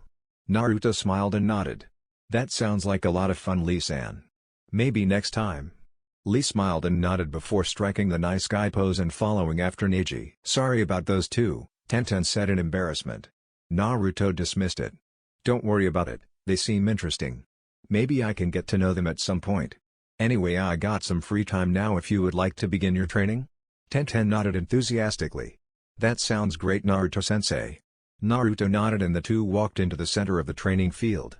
Okay Tenten. To begin I've brought a few scrolls. Naruto unsealed 6 Kenjutsu scrolls. In these Kenjutsu scrolls, are the basic forms of styles for a variety of different swords. What I want us to do is pick a basic, yet balanced style for you to learn and build on. It's my hope that after you get comfortable with one of these styles, you will be able to easily alter it to fit the different sword types you use. From there I will help you adapt and cross over with other styles. But in the future, I want you to take all of the knowledge I give you, and create your own unique style. Does this sound good? Tenten couldn't be any happier. That sounds great Naruto-sensei. I can't wait to begin. Naruto smiled at the girl. Okay, let's get started. Naruto spent a good few hours with Tenten picking a Kenjutsu style that fit her current level of fitness. She was lithe and acrobatic, so they decided on a style called Dance of the Water Dragon. It was a style that focused on fluid movements and a mix of aerial flips and spins when the more advanced movements came into play. It was great for wearing down and intimidating enemies. Tenten again chose a gen for her weapon, and this style would fit great with the durable sword. In the future with enough training, she could use this style with dual swords if she wanted to. Later, Naruto had just returned home. He walked into his house and was about to go to bed when he noticed Jiraiya sitting on his couch, looking at pictures of his parents. Hey Ro-senin. I forgot all about meeting you today. What's up? Jiraiya seemed to snap out of his recollections and focused on the boy. Don't worry about it Naruto. Look, I was wondering if you could do me a favor. Jiraiya spent the next hour telling Naruto about his former teammate Orochimaru. He then told him about the snake student Anko Mitarashi. He delved into the cursed seal of heaven and that's what he had wanted to ask Naruto about. So you see Naruto, I'm a master of Fuuinjutsu, but you are the student of the three who practically invented the art. Not to mention the fact that you have Kushina and Mito's memories, and they were no slouches themselves. I was wondering if you could investigate into the cursed seal for me. Naruto then took a package of notes and pictures of the seal. That explains a lot. I know Anko, she was at my spar with Kakashini. I thought I sensed a dark chakra on her that was not her own. Don't worry about it Jiraiya, I'll look into it. That bastard Orochimaru may be good, but he isn't a Uzumaki. Jiraiya smiled at his godson, and after some much more pleasant conversation, bid him goodnight. After Jiraiya was gone Naruto looked at the pictures of the cursed seal of heaven. Then he looked at the picture of Anko from her Junon days. Don't worry Anko, I'll help you get rid of that seal. That bastard won't have any more hold over you if I can help it. Chapter 10, Meeting Anko. Naruto met his team in the early morning. They went to the mission assignment office and picked up a few D ranks. They spent the entire morning and a few of the afternoon hours weeding gardens, painting fences, walking dogs, and doing people's shopping. After they were done, Team 7 agreed to meet up tomorrow to do some more. Naruto went home and spent an hour cleaning his equipment, and inspecting the seals that he used daily. His yellow fox mask had a transparency seal inside so it didn't hinder his seeing ability. His swords Zangetsu and Masamune had unique gravity seals etched into their handles. Because of this, no ordinary shinobi could wield Zangetsu, or Masamune. The seals were set to recognize Naruto's chakra, so the swords would weigh 3 tons to anyone else who tried to pick either of the swords off of the ground. Kurakara was a really unique sword however. The sword could not be released from its scabbard without first channeling blue flames into the blade. Because of this, no one could use this sword without having the blue flame bloodline, which as far as he knew was all Rin and himself have ever had. After inspecting his weapons, Naruto sealed them away and decided it was time to begin two of his projects. Naruto sent 30 shadow clones into the village with plenty of Ryo on hand to buy lumber and other building supplies. He would need plenty of stone, wood and mortar to build his forge. Naruto himself locked up his house and set off towards the Forest of Death to work on his jutsu training. Forest of Death. Naruto walked up the Chunins who handled admittance into the dangerous training ground. With a smile and a wave he handed over his pass, and after some surprised looks from the guards, he received his pass back and ventured into the forest. Naruto ran 6 or 7 miles into the forest before coming to a small glade. Any of the larger-than-normal animals he encountered he scared off with a potent blast of ki. Naruto sealed away his cloak and his vest before he set to work. He stood shirtless in the clearing and attempted to clear his mind. Gravity seals, Kai. Resistance seals, Kai. Chakra restriction seals, Kai. The ground he was standing on collapsed into rubble as his blue chakra shrouded his body and rolled off in waves after the sudden release of his built-up chakra. Birds took flight in fear, followed by any would-be predators. Bits of rock and earth floated waist-height off of the ground, and the wind kicked up high in a spinning maelstrom. Naruto took a deep breath and willed his incredible chakra to calm down before forming a Rasengan in his left hand. He slowly started pouring wind chakra into the powerful ball of energy. The Rasengan started to change at first before it destabilized and imploded, sending Naruto into a tree. Ugh, shit, that hurt. Naruto stood up, and tried again. But no matter how hard he tried, he always got the same results. He could have spammed shadow clones into the clearing to help, but he felt that would dishonor his father who had tried for years unsuccessfully to add his element to the incomplete jutsu.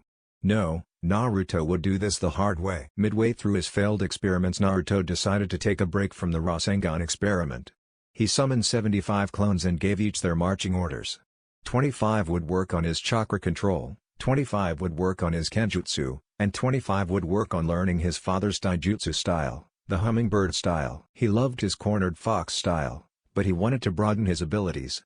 He had come across his father's taijutsu style from his library after he first moved into his house, and after training a little bit in its katas, it seemed to resonate with him. While his clones were busy with their own devices, Naruto decided to try some awareness exercises. He summoned up a small army of shadow clones and gave them orders to throw kunai, shuriken, and to attack him with different weapons and swords. He tied a blindfold around his eyes and with a foxy smile and a come-on motion with his hand he breathed out, "Let's dance." His clones smirked back at their insane, blindfolded creator and charged. Meanwhile nearby, Anko Mitarashi was bored. Scratch that, she was super bored. So far today she had broken 3 prisoners into spilling all of their secrets, ate a shitload of dengo, pissed off the general civilian population, and to top it off, scared the shit out of 2 Chunin-level shinobi who had made the mistake of trying to come onto her. All in all it was a good day, but right about now she was bored silly lounging around in her personal playground. Currently she was sitting in a tree chewing on her last dango stick when something strange happened. A twister of bright blue chakra exploded skyward about 2 miles from her location. She whistled to herself at the sight of the raging sapphire hurricane and smiled to herself. Now who the hell could that be? Not many people trained in the Forest of Death, and even fewer ever ventured as far as she did. There were too many unknown dangers lurking in the dark. Well, there goes my boredom, she thought with a smirk. Naruto. After some time of doing this dangerous form of training, Naruto picked up on the presence of someone hiding in the trees. Naruto dispelled his clones and turned his blindfolded head towards the person's direction. "Can I help you?"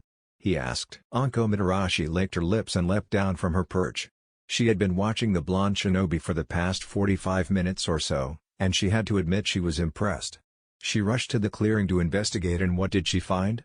She found Naruto, shirtless and working on his Rasengan. She had sat down in a tree branch to watch him, and she had to admit she liked what she saw. The kid was freaking ripped. She sat there almost drooling over his six-pack abs and sinewy arms. She was going to go out and introduce herself when it appeared he was finished with whatever it was he was working on. Then, he summoned his shadow clones and began all sorts of different training. She sat back down when he tied a blindfold around his eyes, and his clones started throwing pointy things at him. "This kid has some serious balls, but it looks like I'm busted." Anko smirked and walked towards Naruto. Naruto recognized her chakra, specifically the dark, evil chakra that came from her cursed seal. He removed his blindfold and smiled at the beautiful kunoichi. She's pretty fucking sexy. They both thought at the same time. "Ah, you must be Anko Mitarashi," Naruto said with an extended hand and a smile. "I've heard a bit about you. Rumor has it you are one tough kunoichi." Anko shook the boy's hand and beamed. "Yup. Toughest bitch you're likely to meet around Konoha. And you're Naruto Uzumaki. From what I've seen already, you're no slouch either." Naruto rubbed the back of his head sheepishly and laughed. "I'm not all that special, Anko-san." In a dull roar of blue flames, Naruto was redressed in his shinobi attire. Naruto continued to rub the back of head in slight nervousness. "So, would you like to spar a little, Anko?" Anko smiled, a little disappointment at the return of his clothes, but she wouldn't say that out loud. "That sounds fun, Gaki." Later, Naruto and Anko spent a few hours sparring, and chasing each other through the forest of death. After they were finished, and both laughing and panting, Naruto asked the beautiful snake kunoichi if she would like to go and get something to eat. "Are you asking me on a date, Foxy-kun?" Anko teased with a seductive smirk. Naruto blushed and stammered. No, I was just wondering. I mean if you wanted to we could." Anko laughed at the flustered Jinan. "Sure Gaki, why not? I am kind of hungry." So the two left the forest and headed out to Anko's favorite dango restaurant. The two ordered their food, and spent a while eating and laughing, and sharing stories. After the light seemed to fade, and nighttime descended onto Konoha, Naruto spoke up. "So Anko, I had a lot of fun today. I was wondering if maybe we could do this again sometime. Spar in the forest, and then if you wanted I could treat you to some dango? What do you think?" I mean only if you want to," Naruto said, growing increasingly flustered and embarrassed. "What is wrong with me? I mean of course she must have better things to do than to spend time with some kid." "I'd love to Gaki," Anko said with a small smile, snapping Naruto from his self-deprecating thoughts. "Really?" he asked surprised. "Why not? I had a lot of fun today, and who am I to say no to free dango?" she said with a laugh. "Why? Am I not good enough for you, Foxy-kun?" she teased with a fake hurt look. "No. That's not it at all. I was just good." "It's settled then," Anko said with a smile. "Kami, he's so easy to embarrass. I'm gonna have a lot of fun with this kid." Naruto and Anko soon parted ways and Naruto headed back to his estate. His clones that he had sent to get building supplies for his forge had dispelled hours ago, so he knew tomorrow he had his work cut out for him. He undressed, took a shower, and climbed into bed. He reflected on his day, and couldn't help but smile when thinking back to his time spent with Anko. "I really like her. I don't know what it is, but when I'm around her things just feel right." Naruto smiled again and soon drifted off to sleep. Meanwhile across town, Anko too was reflecting on her day. "That kid certainly is something. What is this feeling I get when he looks at me though? Something in me calms and everything just feels good." 3 months later. 3 months had passed since Naruto started sparring with Anko in the Forest of Death. Every night when Anko wasn't away on a mission, the two would meet up, spar, and chase each other through the dangerous forest. After they were done with their bouts, Naruto would take Anko out to eat either at her favorite dango stand, or sometimes even to Ichiraku's. In those 3 months they grew to be close friends. Naruto would work into the late hours of the night researching the cursed seal, and he had begun to make some serious progress. He didn't think it would take too much longer to find a way to remove it from the beautiful kunoichi's shoulder. In those 3 months Naruto never brought up her past with Orochimaru, nor did he bring up the fact that he had taken over for Jiraiya to find a way to remove the seal. He didn't want to get her hopes up until he was sure he could remove it for her. Subconsciously Naruto was beginning to develop deeper feelings for the snake charmer, and with any luck so was she. In the 3 months that had passed, Naruto had built his forge. The first sword he had created he called Basutasuro, or the Buster Sword as he liked to call it. It was a massive Zambata broadsword, about 6 feet long, about a foot wide with a single-edged blade. The blade was riveted in place to the guard and handle. The handle itself was a deep red with swirl designs. The sword was made of chakra metal, and had the same gravity seals as Zangetsu and Masamune. Naruto however had added new seals along the edge of the blades of both the Buster Sword and Zangetsu. He called them Tenketsu seals. These seals, when chakra was fed to them, would store up chakra. When Naruto swung the sword, while simultaneously forcing extra chakra into the seals, they would activate and release the built-up chakra in a devastating chakra beam. He called the move Getsuga Tensho, and it was an impressive long-range attack. Naruto wasn't the only one however that was improving greatly. Tenten had improved a great deal under Naruto's tutelage, and she was currently wearing resistance seals to build up her strength. She was making great progress, and Naruto knew that in time she would be an excellent swordswoman. He was currently teaching her about weapons forging with her father, and Naruto decided that when she was good enough, He would help her craft her own custom swords to go with her style. Meanwhile, as far as jutsu went, Naruto still had not perfected adding his wind element to his Rasengan, but he felt that could wait for right now. He wasn't giving up, mind you. No, he worked on it whenever he could. He just felt that when he got it, he got it. He wasn't going to stress out or kill himself over it. Currently, Naruto and his teammates were in the mission hall standing before the Hokage. Team 7. Let me see here. Yes, for your next D rank, you will clean the kennels at the Inus. Naruto stepped forward and cut his grandfather figure in Hokage off. Hokage-sama, I was actually wondering if it may be possible to get a more difficult mission? Naruto asked calmly. Hiruzen seemed to ponder the suggestion. He knew Naruto was strong enough for A-rank missions and he was not the reason they were still doing D-rank. No, he wasn't sure if Naruto's teammates were ready to do anything other than D-ranks. Iruka was about to stand up and voice his concerns, but Hiruzen cut him off. Kakashi, do you think your team is ready for that? He asked the cycloptic Jonin. They are indeed ready, Hokage-sama. Hiruzen nodded his head to the great pleasure of the relieved-looking Jonin. Okay, I have a C-ranked mission available. You must escort a bridge builder to the Land of Waves, and guard him from thugs while he completes a bridge.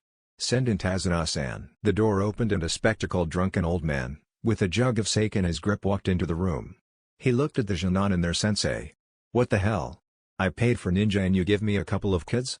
Duckass doesn't look like he could tie his own shoelaces without getting depressed. Bubblegum looks like she may faint at the sight of blood. Don't even get me started with blonde. He was interrupted from his observations, however, when he felt a something cold against his neck. He looked to the side to see Naruto holding Masamune against his throat. He looked back at the three Jonin and sure enough, Naruto hadn't moved. What the hell? How are you here when you're still? Naruto smiled at the man. You see, drunkard-san, we ninja, no matter how young we may look, can do all sorts of cool things. Like remove your head from your shoulders with a flick of our wrists. Shall I demonstrate? The Naruto who was standing next to his team dispelled in a cloud of smoke, revealing it to be a shadow clone. Ma Naruto, please don't threaten our client, Kakashi said without removing his eyes from his porno book. Naruto just smiled at Kakashi. Sorry, Nissan. He resealed his sword and was about to walk away. He stopped, however, and grabbed Tazuna's sake jug from the man's hands, and took a huge swig. Naruto! Screeched Sakura. You're too young to drink. Naruto just stared at the girl before deadpanning. Old enough to kill, old enough to drink, gamble, and fuck. Sakura and Sasuke blushed and the Hokage and Kakashi just sweat dropped. Okay team, meet at the gate in an hour, said Kakashi before everyone went on their way. Chapter 11, of Demons, Midgets, and Explanations. Naruto and the rest of Team 7 were walking down a dirt road on their way to Wave Country. Naruto was in front, followed by Sakura and Sasuke, who stood on each side of Tazuna the bridge builder. Kakashi brought up the rear, while simultaneously reading his porn. Naruto wore his now standard ninja attire, minus his sage cloak. He wore his trusty mask over his whiskered face. Both sides were framed with jaw-length blonde hair. Kakashi had commented to Jiraiya days before that the young ninja resembled Minato a great deal. Sensei, is there any ninja in Wave Country? Sakura asked from her place in the formation. No Sakura, there is not. There are 5 large villages that make up the majority of the world's ninja population. Each of these villages' leaders, as I am sure you remember, are called the Kage. These 5 villages are Konoha, led by the Hokage, Iwa, led by the Tsuchikage, Kiri, led by the Mizukage, Kumo, led by the Raikage, and Suna, led by the Kazekage. Aside from the Big 5 as they are commonly known, are numerous other small shinobi villages with their own shinobi forces. However, only the leaders of the Big 5 are known as Kage. Wave, however, does not have its own military, but are bordered by Mist Country and Fire Country. Kakashi explained. Okay, but then why does everyone in Konoha call Naruto the grandson of the Uzukages? Naruto heard the question and decided to answer that himself. That's more of an honorary title more than anything, Sakura. But to explain that, we have to go back to the founding of Konoha. You see, a very long time ago, during the period before shinobi villages, commonly known as the Great Clan Wars, the world as we knew it was in turmoil. Clans from all over were fighting other clans for land, honor, and prosperity. In Fire Country, the 2 biggest clans and the bitterest of rivals were the Senju and the Uchiha. These 2 clans were at war constantly for a great many years. One day, a shinobi of the Senju who was fed up with the constant warring left the clan to follow his passion for knowledge, Kenjutsu, the sealing arts, and the pursuit of peace. This man banded together with a few members of the Senju and a few members of smaller clans and formed what was later called the village of Uzushiogaku in the land of the whirling tides. This man then changed his name and he with his group of shinobi founded the Uzumaki clan. The village was led by the head of the Uzumaki clan throughout the years as their king. So for a very long time the village was a monarchy. Over the years the war between the Senju and Uchiha continued. Finally however Hashirama Senju, the new clan head of the Senju, and longtime rival and childhood friend Madara Uchiha, the newest clan head of the Uchiha, decided that the blood feud had gone on long enough. Hashirama and Madara came together with many of the other warring clans and founded Konoha. While the village was being constructed, Hashirama decided to visit his cousins the Uzumaki. The current clan head was my great-great-grandfather Sephiroth. Hashirama wanted the Uzumaki to come with him to Konoha and rejoin their family the Senju. Instead he discovered that Uzushiogaku was thriving and had been living in happiness and peace ever since its founding. Also, the land was no longer a monarchy. Sephiroth had decided that instead of a royal family they would be led by one central figure, chosen by the people to lead. Hashirama loved this idea, and moreover fell in love with his distant cousin and the sister of Sephiroth, Mito Uzumaki, a kunoichi and seal mistress of unprecedented skill. Anyway, Sephiroth turned down Hashirama's offer to move the clan to Konoha. However, he noticed that Hashirama and Mito were quite taken with each other, so he proposed a marriage. This marriage would not only tie Uzu and Konoha together, but would also retie the Senju and the Uzumaki clans as allies forever in blood. Anyway, after the marriage was conducted and Konoha was built, Hashirama brought forth the idea created by Sephiroth to let the people and the clan heads of the Shinobi Council decide who should lead the village. After much deliberation the choice was left between Hashirama and Madara. The people chose Hashirama and he was called the first Hokage or Fire Shadow. Madara however was angered. He believed that if the Senju ruled the village the Uchiha would forever be slaves to them. He tried to rally the Uchiha to revolt but they denied him. The Uchiha too were tired of the constant war. Madara fled the village and tracked down the Kyuubi no Kitsune, the strongest of the Baijiu who was currently resting in the forests of Fire Country. Naruto took a few seconds to catch his breath as he heard Kurama give a deep growl within his mind. He looked back at his audience to find that they were staring at him with rapt attention. Even Sasuke seemed genuinely intrigued with the story so far. While Sasuke knew the story of Madara Uchiha, the entire bit about the Uzumaki was both new and interesting to him. After sufficiently catching his breath, Naruto continued. Anyway, Madara discovered the Kyuubi as he was resting and asked him to help him lay waste to Konoha. But the Kyuubi refused. At this, Kakashi, Sasuke, and Sakura widened their eyes considerably. The Kyuubi can talk? They all asked. Naruto face vaulted and the Kyuubi began bashing against his cage. Let me out, Naruto. I am gonna fucking eat these ignorant monkeys. Naruto dusted himself off and leveled a glare at his team. Of course they can fucking talk. Despite what most people believe, the Baijiu are not demons, nor mindless killing machines. They are beings made of incredible amounts of chakra that were given consciousness by one of the most incredible human beings to have ever walked this earth. For hundreds of years they roamed the continents content to let humans be. But like all things that are different or misunderstood, humans feared them and their incredible power, so they began scorning and attacking them. The Baijius in turn defended themselves from their attackers, which only increased the fear of the humans. The Kyuubi himself was once a gentle creature before he was consumed by the fear and hatred of our race. Naruto noticed his team understood, but still seemed quite surprised. Who was it that created them, Naruto? Kakashi asked. He had noticed the reverence in which Naruto talked about their creator. That is a longer and even more complicated story for another time, Kakashi. And I still haven't finished my current story. Kakashi nodded his head. I'll be sure to ask later then. Anyway, where was I? Oh yeah, so the Kyuubi turned Madara down. So Madara used the power of his Sharingan to place the Kyuubi into a very powerful genjutsu, and then placed a summoning seal upon him. He ventured to what is now known as the Valley of the End, where he met Hashirama and his wife Mito. Hashirama knew that Madara would have to pass by the valley to get back to Konoha. He ushered his wife to stay out of the way while he met his once best friend. He urged Madara to come back to Konoha with him. Madara refused. He claimed that Hashirama would oppress both he and his clan. He told Hashirama that after he killed him, he would raze Konoha to the ground and destroy his treacherous clan and start anew. He summoned the hypnotized Kyuubi and together they fought Hashirama to the death. However, Hashirama knew from the Sharingan that were spinning in the Kyuubi's eyes that he was under Madara's control, so after he pushed Madara to a standstill he subdued the Kyuubi with his Makuten and broke both the genjutsu and the summoning seal. With the Kyuubi out of the fight, Hashirama killed Madara. After the long and destructive fight was over, the Kyuubi was still left subdued. Hashirama and Mito were afraid that after the Kyuubi awoke he would take his anger for Madara out on Konoha, and in his wrath destroy the village and the peace that came from its creation. So Mito decided to seal him within herself. Now what you may not know is over the years that led up to this point, many had already tried to seal the Kyuubi. However, no non-living vessel could contain his power, and any human vessel who tried before died soon after. You see, Baijuwa chakra is incredibly potent. It is basically toxic to humans. The Kyuubi's chakra, however, is more powerful in both its abundance and its potency. Any human who tried to contain him before Mito had died either from exploded coils or melted coils. Sometimes even both. Mito had hypothesized, however, that an Uzumaki would be able to survive the sealing. This is because Uzumakis not only have an incredibly vast life force, oftentimes living to be in their hundreds, but they also had an incredibly advanced chakra network, meaning larger coils and larger reserves, and they also have an incredible gift for adaptability. Anyway, Mito successfully sealed the Kyuubi within herself. However, the two did not have the greatest relationship. Naruto muttered at the end. "Goddamn right we didn't. The infuriating old bitch." Naruto's eye twitched at the comment, but he let any retort go with a deep sigh. Anyway, no one but the Hokage, Mito, and the clan elders that made up the village council knew that Mito was the Jinchuriki. The shinobi later knew that someone held the Kyuubi, but the actual identity of his vessel was always an S-rank secret known to few.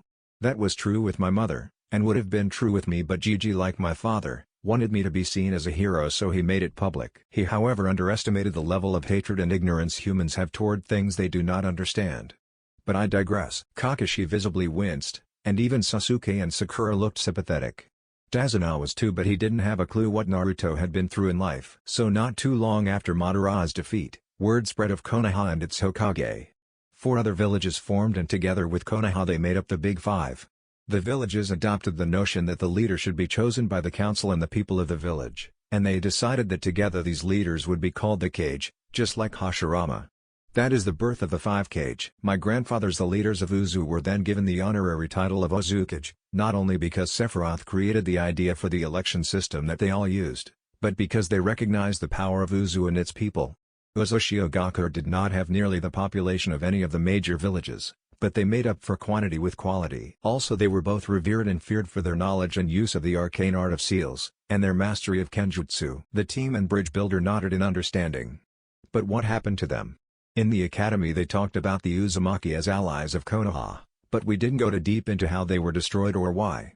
Sasuke this time asked. Naruto nodded, all the while frowning, visibly saddened at the choice of topic. Uzushio was a deciding factor in Konoha's survival, and subsequent victory during the First Shinobi World War. Their use of seals both in and out of combat scared the hell out of their enemies, and Uzu itself was virtually impregnable. Mito used her knowledge of seals to build many of Konoha's defenses, which made laying a successful siege to Konoha almost impossible. In fact, many of the defenses that are still in place today in Konoha were built either by Mito, or based on Uzumaki seals and barrier jutsus. This fear of the Uzumaki's skills, not to mention their growing prosperity and population, made many of their enemies understandably nervous. Okay, I get that, so what happened? Tazuna asked. The village was attacked, but I thought you said the village was impregnable?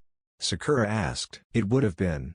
However, years before the start of the Second Shinobi War, Iwa embedded sleeper cell agents in both Konoha and Uzu.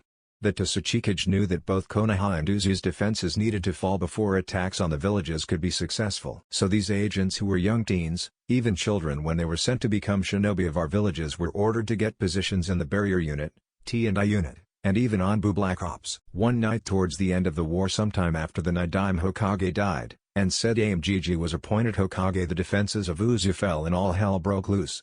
Uzu was surrounded on all sides by the conjoined forces of Iwa, Kumo, and Kiri. Paper bombs that were placed in the most strategic places within the village soon went off, and Uzumaki civilians were slaughtered on sight, women and children included. When my grandfather Ichigo went to send distress messages to Konoha, he found all of the messenger hawks were dead. One of his Anbu reported in that all of the ninja working in the barrier division and the messenger division were murdered and the defenses had been visibly sabotaged. Then reports of Uzu ninja turning on their comrades soon came in. It was an inside job, he realized, so he ordered a group of civilians who had survived the initial attack to be brought to him. It was a small group, and my mother, his daughter, who was only an academy student at the time, was among them. He gave her the mission of a lifetime. He made 2 copies of the Uzumaki Scroll of Seals. One was for clan eyes only and it contained all of the clan's jutsu, seals, ken and taijutsu stances and styles, and our greatest clan secrets. The second contained many of our seals and barrier jutsus along with a long list of kinjutsu. The first scroll was to be kept by my Kasan, and the latter scroll was to be given to the Sedame Hokage, one of my grandfather's closet's friends as a gift, and as a countermeasure in case Konoha was attacked.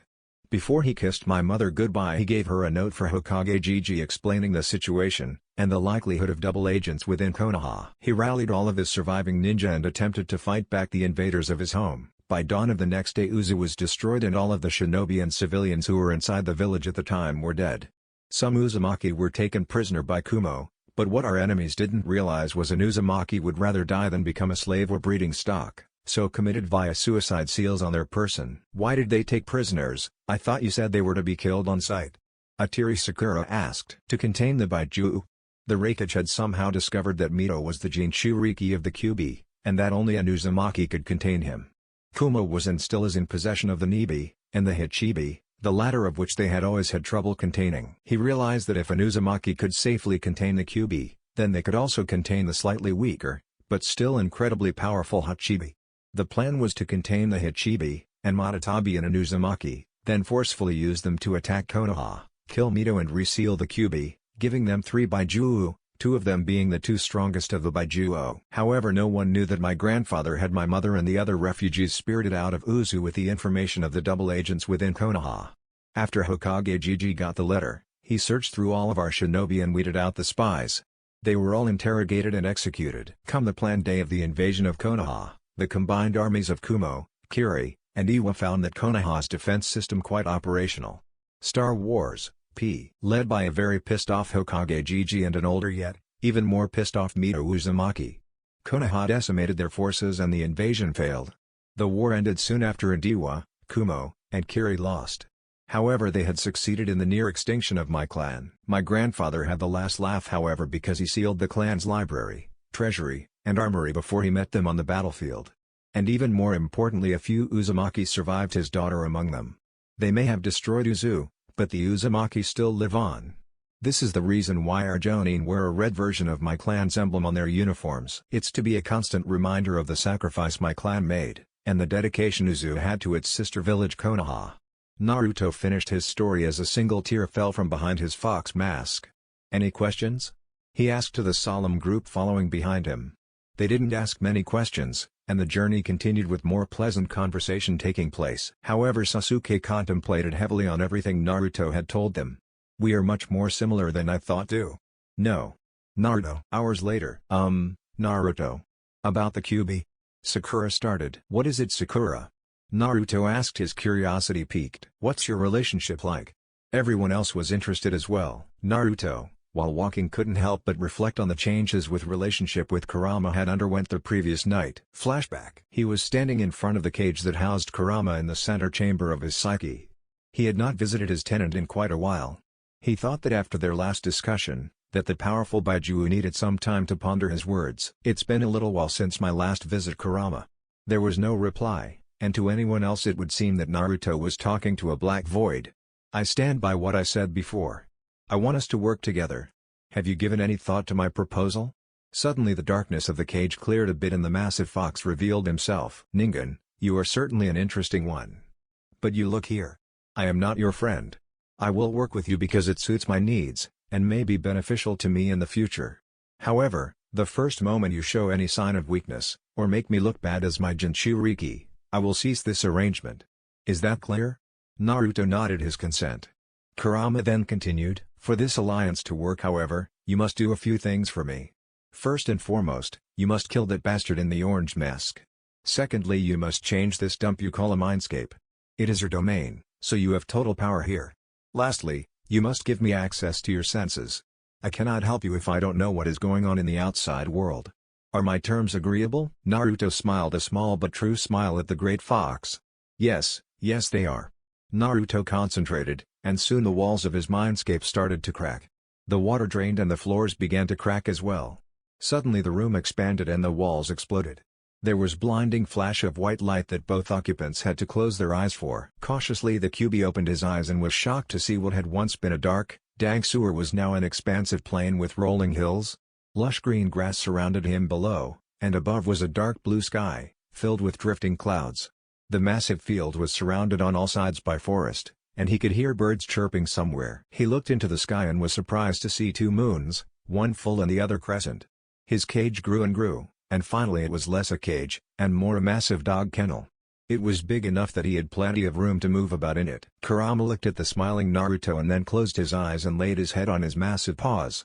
"This will do, kid." Naruto nodded his head and then he summoned a great stone dais out of the ground. It was a massive marble structure with a small set of steps. Naruto bent down and put his hands on the dais. He mentally conjured a seal that represented his senses. The seal sat in the center of the stone tablet, and Naruto asked Kurama to pour a bit of chakra into it. The fox did so, and when his chakra touched the seal it began to change. After the seal had been altered, Naruto made the dais sink back into the ground until it had disappeared. "There you go, Kurama. My senses are now linked to your chakra. Whatever I experience will now be experienced by you in real time. You and I, however, can both shut off this mental link whenever we want. That way I can block out any private moments I don't want shared, or you simply want to sleep." The fox nodded his head and closed his eyes. "Good, we have an accord then. Now get out of here. I grow tired." Present time, we have an agreement. He keeps me alive, and offers me both advice and access to his chakra. In return I do not treat him like some animal, or try and dominate him. Also I am to work hard to be seen as a strong and competent shinobi. "Why the last one?" Kakashi asked from behind his book. "It's the old, if you look good, I look good situation. As his Jinchuriki my reputation affects his reputation." Naruto's eyes snapped open. There was a noticeable puddle not far down the dirt road he and his team were walking on. The only problem was it hadn't rained in a few weeks. "It's a genjutsu kit," Kurama told him from inside his mind. Naruto internally hummed in agreement. Naruto placed his hands behind his head as he walked. He used Anbu hand signs to Kakashi to alert him of the hostiles ahead. Kakashi put his book away and stuck his hands in his pockets. He walked to the front of the team and stood next to Naruto. Kakashi pulled his book out again, and brought his free hand under his chin where he flashed signs to Naruto. "Let's play it cool. I want to see who their target is." Naruto let his hands fall into his pockets and tilted his head to his Nissan. The puddle was still a little ways away, so Naruto took Kakashi's place at the back of the formation. Sakura was completely oblivious to the situation, as was Tazuna. They simply thought Kakashi had wanted to walk in front for a while. Sasuke was on edge however as he read Naruto's hand signals. As soon as the team walked past the puddle, two shinobi rose from it with a dangerous glint in their eyes. The two shinobi each wore a single big, clawed gauntlet on one of their arms. One of the shinobi chuckled as he threw his partner through the air. They wrapped their barbed chain around the seemingly shocked Naruto, and pulled tight. Naruto! His teammates shouted as what looked to be body parts and gore fell to the ground. Sasuke and Kakashi leapt into action. Sasuke threw kunai at the chain connecting the two ninja together, effectively pinning it to a tree. Kakashi launched a snap kick at one of the shinobi's faces, causing him to launch back and the chain to detach from both of the shinobi's gauntlets. The shinobi who was kicked in the face righted himself in midair, and both he and his teammates sped towards Tazuna. Kakashi grabbed one in a chokehold and smashed his elbow into his head. Sakura took a defensive stance with a kunai in hand, hoping to defend against the armed assailant. Sasuke rushed in front of her, much to her delight, but before the ninja got any closer however, a golden chain wrapped around his neck and pulled him back into Naruto's outstretched hand. The ninja was about to look up before an elbow came crashing down on the back of his head, sending him to dreamland. "Naruto, you're alive." Sakura, Sasuke, and Tazuna looked to see remnants of a shattered log resting where they thought Naruto had died. Of course, he used the Kawarimi jutsu to escape their chains but used a genjutsu to make it seem as though he hadn't. Sasuke thought to himself. Naruto dropped the unconscious ninja to the ground, took off his mask and smiled at his teammates and client. Kakashi strolled up to his students merrily and dropped his opponent onto the ground. "Good work everyone." I smiled at his team. Naruto smiled as well before he and Kakashi grew serious. Tazuna. They both started at the same time. The two Jonin-level ninja looked at each other with surprise before smiling at each other. Turning back to the nervous bridge builder they continued. "We need to talk." They both finished. Later, Team 7 was currently walking through a forested area. After Tazuna had told them of the Land of Waves' current situation after being taken over by the evil business tycoon Gato, the team had decided to see the mission through to the end. After being showered with thank yous from the old drunk, the team met up with his contact who ferried them from the Land of Fire to the Land of Waves. As they were walking down the dirt path, Naruto suddenly whipped a kunai into the bushes. He sent a shadow clone to investigate, and found a white rabbit that was visibly freaked out. A white rabbit? But its fur should be brown. This rabbit must have been raised indoors away from the sunlight. This rabbit was used as a substitution. Naruto and Kakashi both thought to themselves, "Naruto, it's just a helpful." She was cut off however when Naruto and Kakashi both turned to see a massive Zanbato hurling towards them. "Get down!" yelled Kakashi. Naruto however unsealed his Buster Sword into his hand, and deflected the Zanbato into a nearby tree. A shinobi dropped onto the embedded sword and studied his opponents. "Kakashi of the Sharingan," he said as he looked at the famous copy ninja. His eyes passed to Mask Naruto for a second, before focusing on the blonde Zanbato. He smirked. "Hey, nice sword, kid." He looked back at Kakashi. "Anyway Hitake, I'm here for the old man. Give him up and I'll let you and your brats walk out of here alive." Kakashi readied a kunai in his grip before answering. "Zabuza Momochi. Demon of the Hidden Mist, A rank nuke nin. I'm sorry but I will have to decline," he said as he raised his headband up revealing his Sharingan. "Oh, the Sharingan already? I'm honored. Well, if you won't give me the old man we're gonna have to do this the fun way." Zabuza dropped off the sword pulling it with him, and landed not far away from the group of Konoha nin. "Manji formation, protect Tazuna. And stay out of this. None of you are ready for this kind of fight. Except Naruto, but the less Zabuza knows the better right now." Zabuza strapped his sword to his back and stood straight and still. He brought right arm to a 90-degree angle and his right hand into the seal of confrontation. His left arm was raised straight above his head. "Ninpa, Kirigakure no Jutsu. Ninja art, hidden mist jutsu." "Be careful. Zabuza is a master of the silent killing technique," Kakashi told his team. "What's that mean, sensei?" asked a frantic Sakura. "It means if we're not careful, Zabuza will kill us before we even realize it," replied Naruto. "Seems Blondie gets it," said a voice that was seeming coming from everywhere. "There are 8 places on the human body that can lead to an instant death: the larynx, spine, liver, lungs, jugular, subclavian artery, kidneys, and heart. What's your preference?" This guy's killing intent is unreal. Is this what a fight between Jonin is like? It's even worse than his. I can't take it anymore. I need to end this feeling. Sasuke thought to himself as he slowly raised his kunai to his own throat. "Calm down, Sasuke. I won't allow any of you to die. You hear me?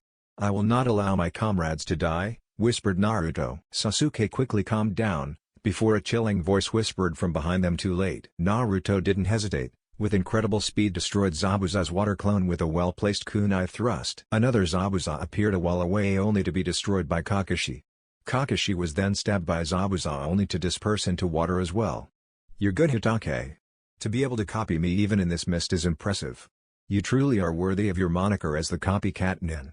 Zabuza suddenly appeared in front of Kakashi with a downward sword strike. Kakashi blocked it with a kunai and suddenly the two were back at it. Sparks flew everywhere throughout the mist as the two were constantly in deadlock. Zabuza got fed up with this constant back and forth, so the next attack he threw was followed up with a chakra-enhanced kick to Kakashi's unprotected stomach. The blow propelled Kakashi backwards through the air until he crash-landed in the nearby body of water. "Something is wrong with this water, it's almost heavy. Oh no!" "Suten, Suro no Jutsu. Water style, water prison jutsu," Zabuza exclaimed. Kakashi was trapped in a dome of chakra-enforced water. He couldn't escape and only had maybe 10 minutes before he ran out of air. "This is bad. I have no doubts Naruto can beat him, but not without revealing his heritage. It's inevitable I suppose, but I was hoping it wouldn't be for a while." "Naruto. You're in charge of the team. Take the client and run." Naruto broke formation and stepped forward. Zabuza had let the mist clear up so he could see Team 7 and him. "You know I can't do that, Kakashi-sensei. What would they think if I left you here to die? What would he say?" "Naruto, you don't have to do this, you know you'd be in danger if..." "We both knew it was inevitable. The timetable has just been changed is all. Remember what you taught me? Taught us? Those who break the rules are trash, but those who abandon their comrades are worse than trash. Isn't that right? You're more than just my comrade, and no way in hell am I gonna let some eyebrowless freak kill you." Naruto finished as Zabuza grew a tick mark. "What are you two jabbering on about? You really expect me to believe some no-name Jonin can defeat me, Kakashi? Kid, you're not worth shit until you're in my Bing book. Zabuza finished with a sneer. Unfazed Naruto turned his head to address his team. Protect Tazuna. With that he stepped forward, sealed away the Buster Sword in a flash of flames, and unsealed Zangetsu. Zabuza froze, his eyes widening upon recognizing it. How do you have that sword? Kakashi decided to answer for his Odoto. His name is Naruto Uzumaki, and he is the Prince of Whirlpool. That sword is one of his birthright. Zabuza looked shocked. Uzumaki? You're the son of the red-hot-blooded Habanero and the Yellow Flash, aren't you? You're the Jinchuriki of the Nine Tails. Naruto nodded his head, before sealing his mask away. Yes, I am. And I see you recognized my grandfather Ichigo's sword. The fact is I'm quite proficient in Kenjutsu. I think it would be fitting to fight a fellow swordsman such as you, Momochi Zabuza. Zabuza laughed. Well, I will certainly have fun taking that sword from your dead hands, brat. Naruto smiled. That's not going to happen. First things first though, you're working for Gato? Zabuza nodded. Well, I have heard about my brother Yagura, and his bloodline civil war. Zabuza narrowed his eyes, and his team just looked confused. I hear you tried to assassinate Yagura. I assume then that you were part of the rebel faction that is trying to reclaim the village hidden in the mist? Zabuza glared at the blonde. What's your point, brat? My point is I have an offer for you. Zabuza looked intrigued. I wish to fight you. Swordsman to swordsman. If you win, I will give you Zangetsu, and double whatever Gato is paying you, and you will leave Tazuna alone. Zabuza smirked. And if you win? Naruto smirked as well. When I win, I will still pay you double whatever Gato is paying you, plus a good percentage of the money from his hideout, after I kill the little fuck. And again, you will leave Tazuna and his family alone. So is it a deal? Zabuza thought it over for a second, but something was confusing him. Why would you still pay me if you win? Naruto grew somber. Because, I support the rebels in their attempt to reclaim their freedom. Yagura, the Mizukage, may be my fellow Jinchuriki, but what he is doing is wrong. All he is doing by committing his horrible deeds, is causing pain and suffering to innocent people, and making life even harder for the rest of the Jinchuriki. Zabuza nodded his head. It's a deal then. I will tell you this however, if you try to renege on our deal I will kill you, your team, and Tazuna. Naruto nodded. You have my word. Regardless of the outcome of our fight, you will be paid. Consider it a gift to the rebels from the Uzumaki clan. Zabuza smirked. And can you call your friend out please? Zabuza's eyes widened and Team 7 just looked confused again. Haku. An androgynous-looking teen, wearing a Kiri Hunter Nin mask appeared beside Zabuza. Yes master? Stand back, if his friends interfere, kill them. Haku nodded and jumped away from his master. Zabuza let Kakashi out of the water prison, and he slowly walked past Naruto on his way back to the team. As he walked by, Naruto whispered to him, Nisan, whatever happens, do not interfere. Kakashi nodded.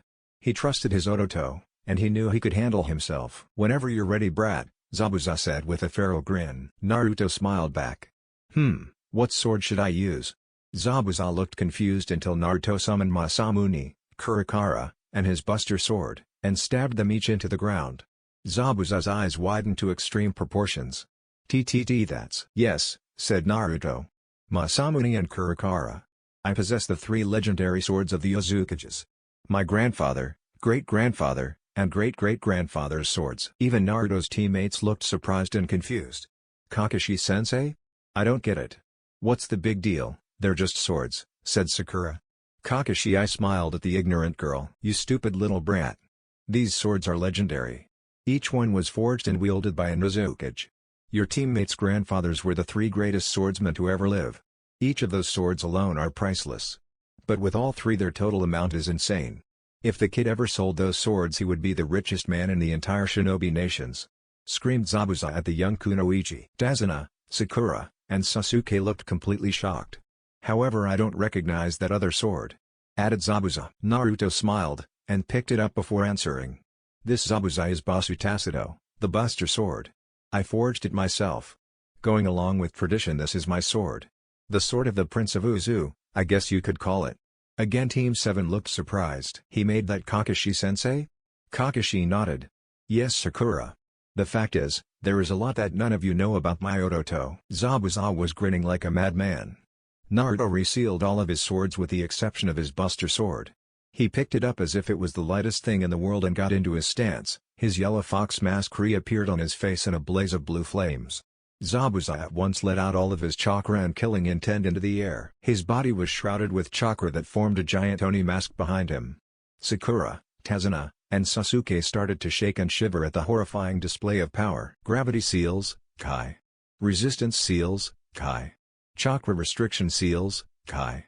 The ground around Naruto caved in, and everyone except Kakashi, Zabuza, and Haku had to struggle to stay standing as Naruto's oppressive chakra shrouded his body, and bled into the air in a massive maelstrom of power, that blew away any remaining mist. "I'm ready now, Zabuza-san. Come get some." In a burst of flash step, Naruto was upon Zabuza, who had to use both hands to hold back the Buster Sword. Zabuza pushed Naruto back and the two quickly began attacking each other with gusto. To everyone but Haku and Kakashi it was too fast to follow. All they saw were sparks flying. Once in a while Zabuza and Naruto would appear, swords locked together before one of them pushed the other back and they disappeared again. Naruto was having the time of his life. This was the first real challenge he had had since sparring with his ancestors. Zabuza was going all out, and so was he. The two quickly increased their already fast pace, and Kakashi soon had to rely solely on his Sharingan to follow the two wild swordsmen. "This is incredible," said Tazuna, eyes wide and hands shaking. Sakura nodded her head dumbly in agreement. Sasuke however was impressed, but also a bit envious. "How does he already have so much power? I need to have this power too. I am an Uchiha. The elite of the elite. I need to be this strong if I'm ever going to stand a chance against Itachi." Haku was having thoughts of her own. "This boy is indeed strong if he can match Zabuza-sama. I'm thankful that I don't have to fight him. He seems like a good person. I wonder what it is he fights for?" Meanwhile Zabuza was having his own thoughts. "This Gaki is something else. I haven't had so much fun since sparring with Kisame." The fighting shinobi were unrelenting in their attacks, a constant flurry, rapid swings, sudden blocks and powerful kicks. Not once did the other look away from his opponent. "That damn mask is infuriating. I can't read him at all." "Hey Gaki, how about we kick this up a notch?" Naruto nodded. "I thought you'd never ask," Naruto said with some humor in his voice. "Water style, water clone jutsu." Suddenly there were 5 water clones of Zabuza attacking Naruto. One ran up from his left. Naruto shifted his Buster Sword into his left hand, and summoned his Kurikara into the other. He attacked at the real Zabuza with his left hand, and after Zabuza blocked it, he spun around and sliced down the water clone with Kurikara. Leslie summoned up 4 shadow clones, each with a Buster Sword, who broke off to attack the charging water clones. He resealed Kurikara and quickly had to use both hands to hold back Zabuza's guillotine sword. Sparks flew everywhere as the two swordsmen, and their clones fought on. The sword fight went on for another 10 minutes, and now the two swordsmen stood across from each other on the water. Zabuza was looking worse for wear. The clones were long gone, and Zabuza's chest was a myriad of cuts and gashes. None were too severely life-threatening, but they hurt like a bitch. He was breathing visibly hard as well. Naruto himself was sporting a few gashes, and his mask had a nice shallow scar across it. His breathing was a bit labored as well. Naruto then decided this had gone on long enough. "Zabuza-san, as much fun as this has been, I think it is time we ended this. I really hope you can dodge this, cause the truth is, I've never used it in combat before." Everyone watching looked curious, Zabuza included. Suddenly Naruto's sword glowed blue as he lifted it in the air with both hands. "Getsuga, Tensho." Naruto swung his body and the sword down in a diagonal slash. A massive, blue chakra fang was expelled from the blonde sword. It rushed at Zabuza, who held up his sword to shield himself. The chakra fang hit him head-on and blasted him back into a tree. Zabuza opened his eyes with a groan. His sword, which he was still holding in front of his face, suddenly grew a wicked scar before it broke in 2 pieces. Everyone watching had to pick their jaws off the floor as they looked at the destruction from the powerful attack. "Holy shit, I fived!" screamed Tazuna, at the upturned earth. "And remember when Ichigo first used the Getsuga Tensho against Hirohara?" Haku was crouched next to her master in an instant. "Zabuza-sama, are you alright?" Cough, cough. Yeah, I'm fine. Kami, Gaki, you did a number on me. You win, a deal's a deal." Later, after Haku had thoroughly checked out Zabuza, and the two swordsmen were bandaged up, the two men shook hands. Naruto unsealed a scroll and handed it to Zabuza. It contained about 2 million ryo. Zabuza said it was too much, but Naruto insisted he take it. "It's for the cause," he said to the grateful Mist Shinobi. Zabuza and Kakashi then came up with a plan. They decided that at the end of the week they would all meet on the bridge. They would stage a fight, and when Gato no doubt showed up with more of his thugs, they would kill the bastard. Naruto asked Zabuza for the man's broken sword. He said once they got in town he would find a forge and repair it for him. Naruto was to meet up with Haku in the forest outside of town in a few days to give her the sword for her master. After all the plans were made, Tazuna led Team 7 to his house where they were currently eating dinner. Tazuna explained to the team the story of Keiza, and the heroic stepfather's death, after Inari ran upstairs depressed. After the saddening story however, Tazuna lifted the mood of the room by recounting the events of Naruto's fight at Tsunami. "That was amazing, Naruto. A really great fight," said Tazuna, who had just finished telling the story to an impressed-looking Tsunami. Naruto rubbed the back of his head and chuckled sheepishly. "Hey, thanks. I'm just glad I finally got a chance to test myself against a true swordsman." Kakashi smiled. "Naruto, I'm so proud of you. Not only did you defeat an A-rank missing nin, you also averted conflict. You made a deal that ended us from having to really fight to the death with Zabuza, and the money you gave him could potentially save many innocent lives in the Mist Civil War. Your parents would be proud." Naruto looked down at his food with a small smile on his face. "Thanks Nisan, that means a lot." "So we take out Gato at the end of the week," Kakashi stated to his team. Suddenly Kazuna's grandson Inari was looking at the gathered shinobi. "You're all gonna die," he said as if it were a fact of life. "Inari," yelled Tsunami. "Gato is too powerful. He's going to kill you all." Everyone was quiet. "You stupid ninja, you probably all have cushy lives at home. You don't know what it's like to suffer. You don't know the pain we've gone through." Sasuke glared hard at the young boy, and Naruto, who had his hair shadowing his eyes, started laughing humorlessly. Inari looked pissed, and everyone else looked strangely at Naruto, except for Kakashi, who looked down somberly.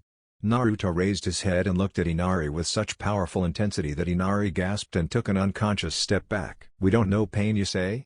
We don't know what it's like to suffer? While it's true your life hasn't been easy, at least you have a mother and a grandfather that love you. You have food on your table. Your life seems pretty good to some of us." Kakashi here lost his mother when he was young, and his father not long after. Then, he lost both of his teammates, and years later the man he looked up to as his father figure. Sasuke's own brother executed his entire family. "My father and mother died on the night of my birth. My father gave his life to seal the Kyuubi no Yoko into my body.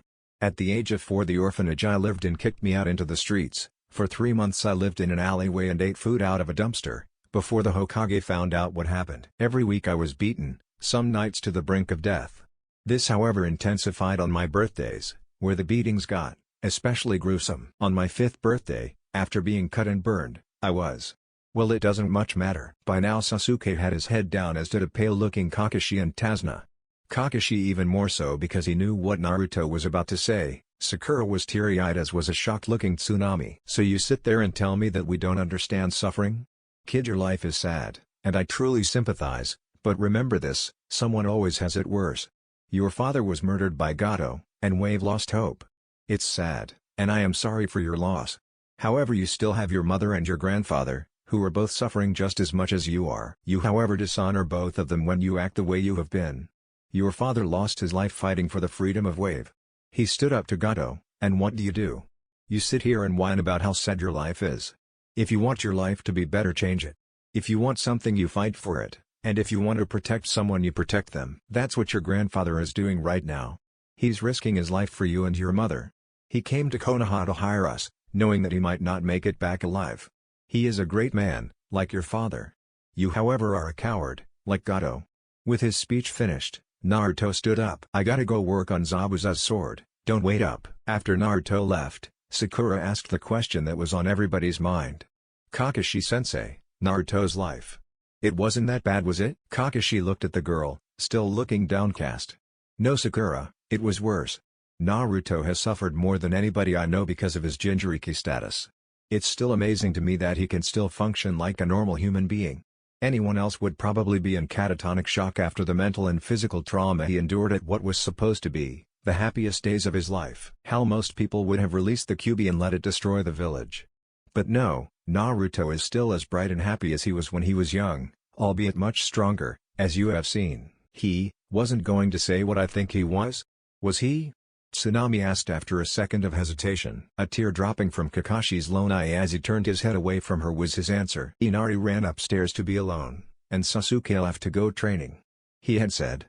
Tsunami, Sakura, and Tazuna spent the next few hours asking Kakashi about Naruto, and listening to different stories about the boy. Chapter 12, Liberation. Naruto had found a forge in town that he paid the owner to use.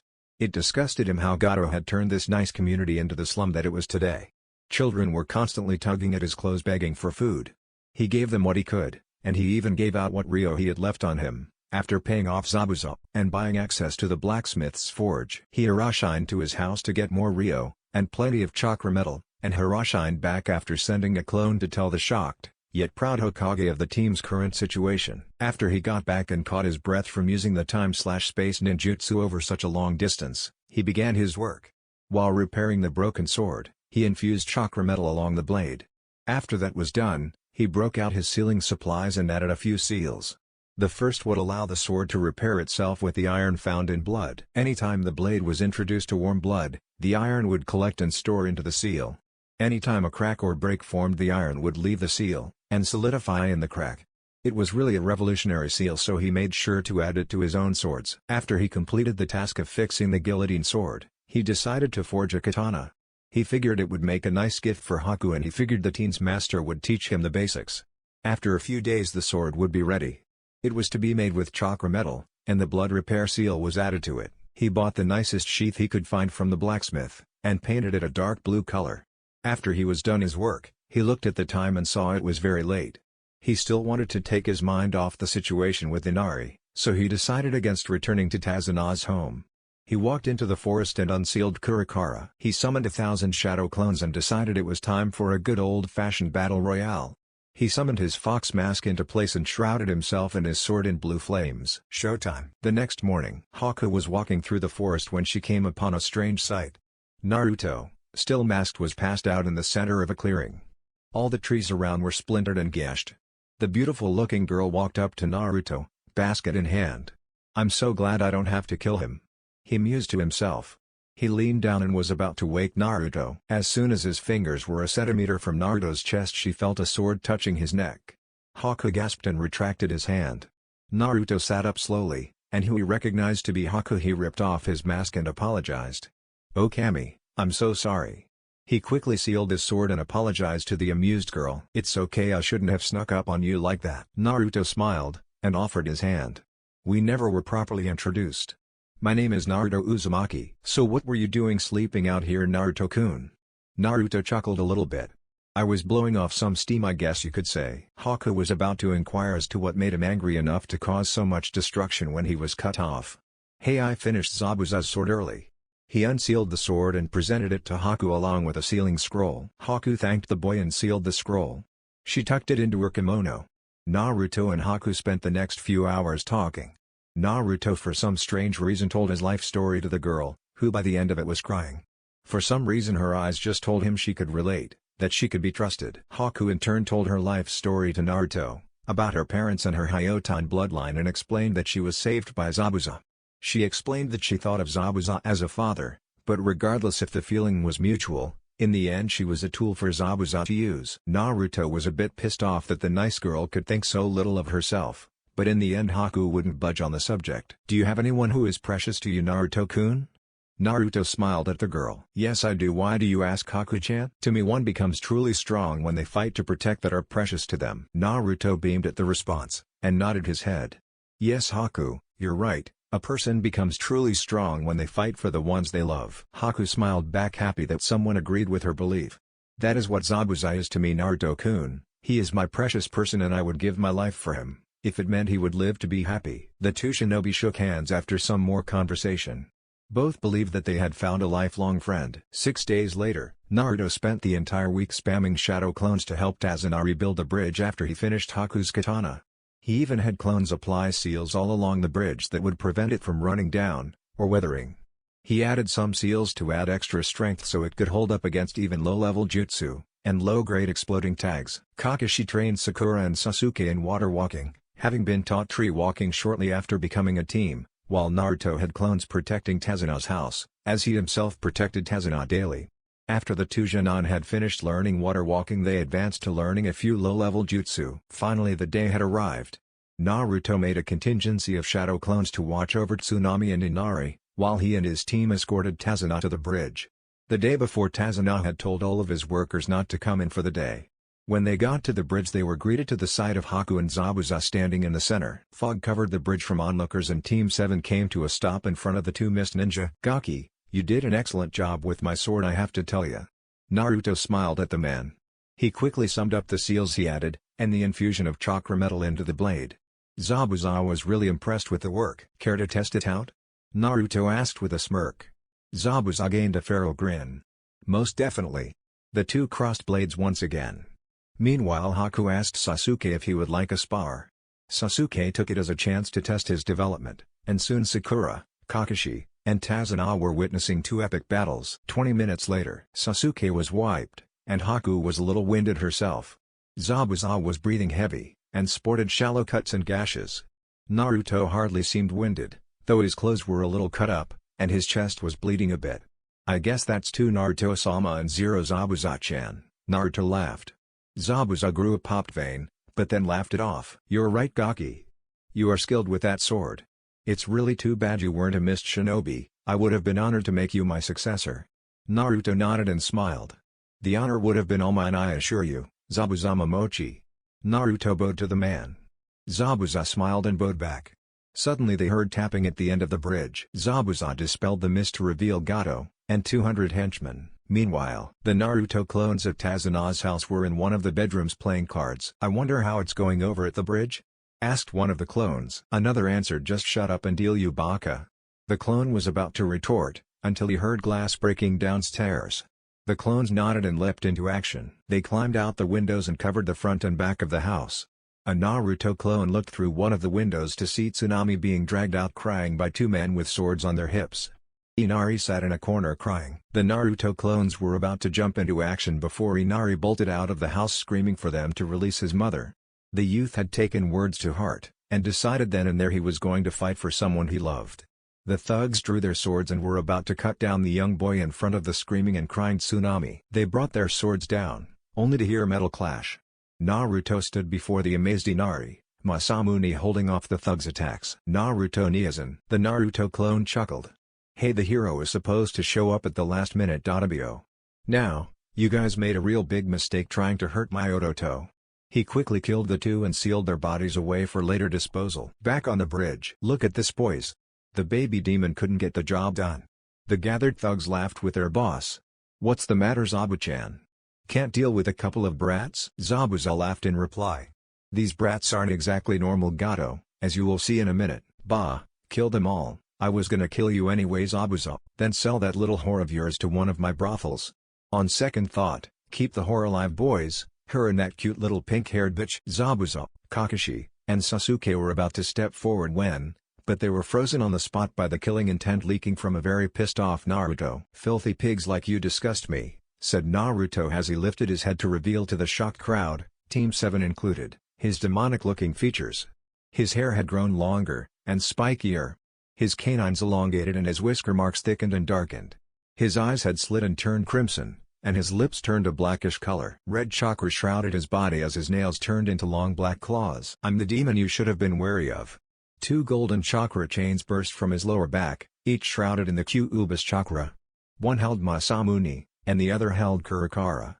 Naruto unsealed Zangetsu in his right hand, and in his left hand was the Buster Sword. "And Naruto," stuttered his teammates. Haku was shocked and a little frightened, and two words floated across to Zabuza's mind. "Such power." "Don't worry, guys.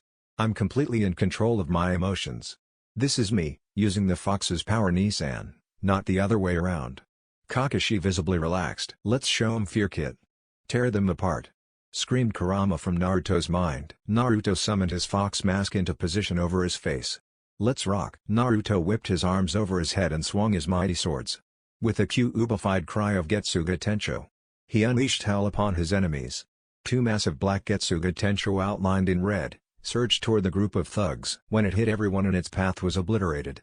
Naruto didn't stop though. He flash-stepped forward and began slaughtering them all. Dead bodies littered the opening of the bridge. There were about 100 thugs left.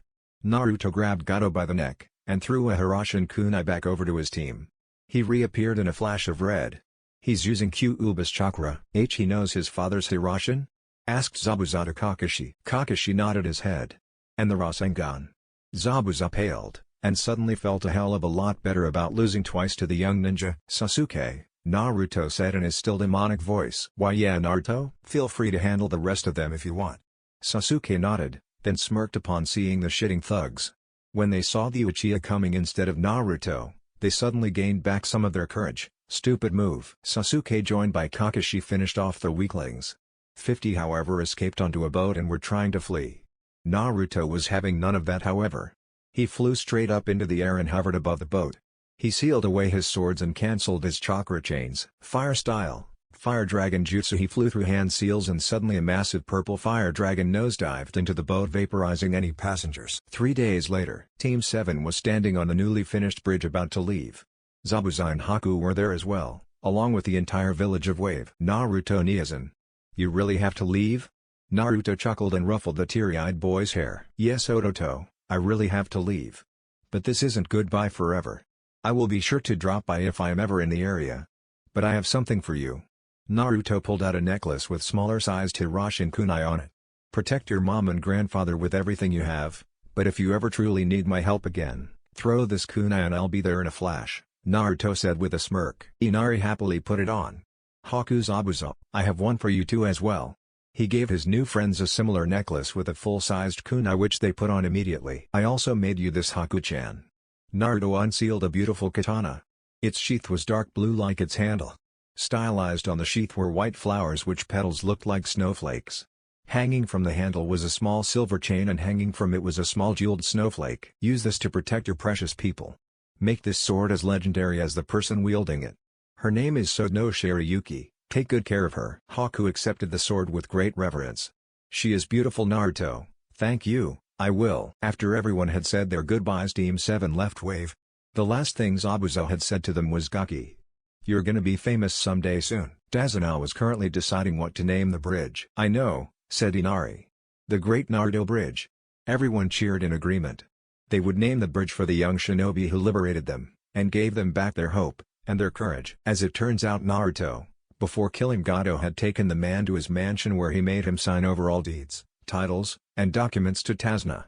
He recovered millions of Ryo, which he divided among Tazuna in the village, and Zabuza. Naruto then gave all the deeds and titles to Tazuna who was now the majority landholder of Wave Country. Tazuna had given his people all of their money and land back. Then Gato was executed publicly, before Naruto made the detestable man sign over Gato Corporation to him. Naruto gave the entire land of Waves a small stake in the multi-billion Ryo company. He then promised them all that the cost of the A rank was more than paid in full. A few days later Konoha. Hokage-sama. You have to see this. See what? The Chunin that burst into the Hokage's office handed him a bingo book. Hiruzen turned to the bookmarked page and nearly choked on his pipe. On the page was a picture of Naruto, next to it was a picture of Naruto in his yellow fox mask. The description read as follows, Naruto Uzumaki/Namikaze aka, the Golden Fox aka, the Prince of Uzu aka, the Kitsune Swordsman aka, Naruto of the Limitless Shadow Clones. Age, 12 to 13. Gender, male. Rank, Jinan Shinobi of Konoha. Jinchuriki of the Kyubi no Yoko. Prince and clan head of the Uzumaki clan. Known family, relation, current status, Princess Kushina Uzumaki the Red Hot Habanero. Mother, deceased. The Ondaime Hokage Minato Namikaze Konoha's Yellow Flash. Father, deceased. The Sandaime Uzukaji Chigo Uzumaki, grandfather, deceased. The Naidai Mozukage Rin Uzumaki, great-grandfather, deceased. The Shodai Uzukage Sephiroth Uzumaki, great-grandfather, deceased. Jiraiya of the Sanin aka Jiraiya the Toad Sage, godfather, active. Known bloodlines/special abilities/abilities, blue flames, chakra chains, taijutsu, ninjutsu, as, genjutsu, kenjutsu, s-fuuinjutsu, s. Overall rank, presumed as. Frequently used are signature ninjutsu, Hiroshin, Rasengan, Shadow Clone Jutsu. Extra note, can summon seemingly limitless shadow clones and is able to fly. Wields Masamune, Zangetsu, and Kurakara the swords of the Uzukages. Also, forged and uses his own sword Basutacido. Accolades, single-handedly defeated Zabuza Momochi twice. The Hokage sighed and rubbed his tired eyes. Naruto, how the hell you made it into the bingo books on your first C-rank mission is beyond me. I'm getting too old for this shit. That's the end guys, if you enjoyed then make sure to leave a comment. This is Chaos Shinobi signing off.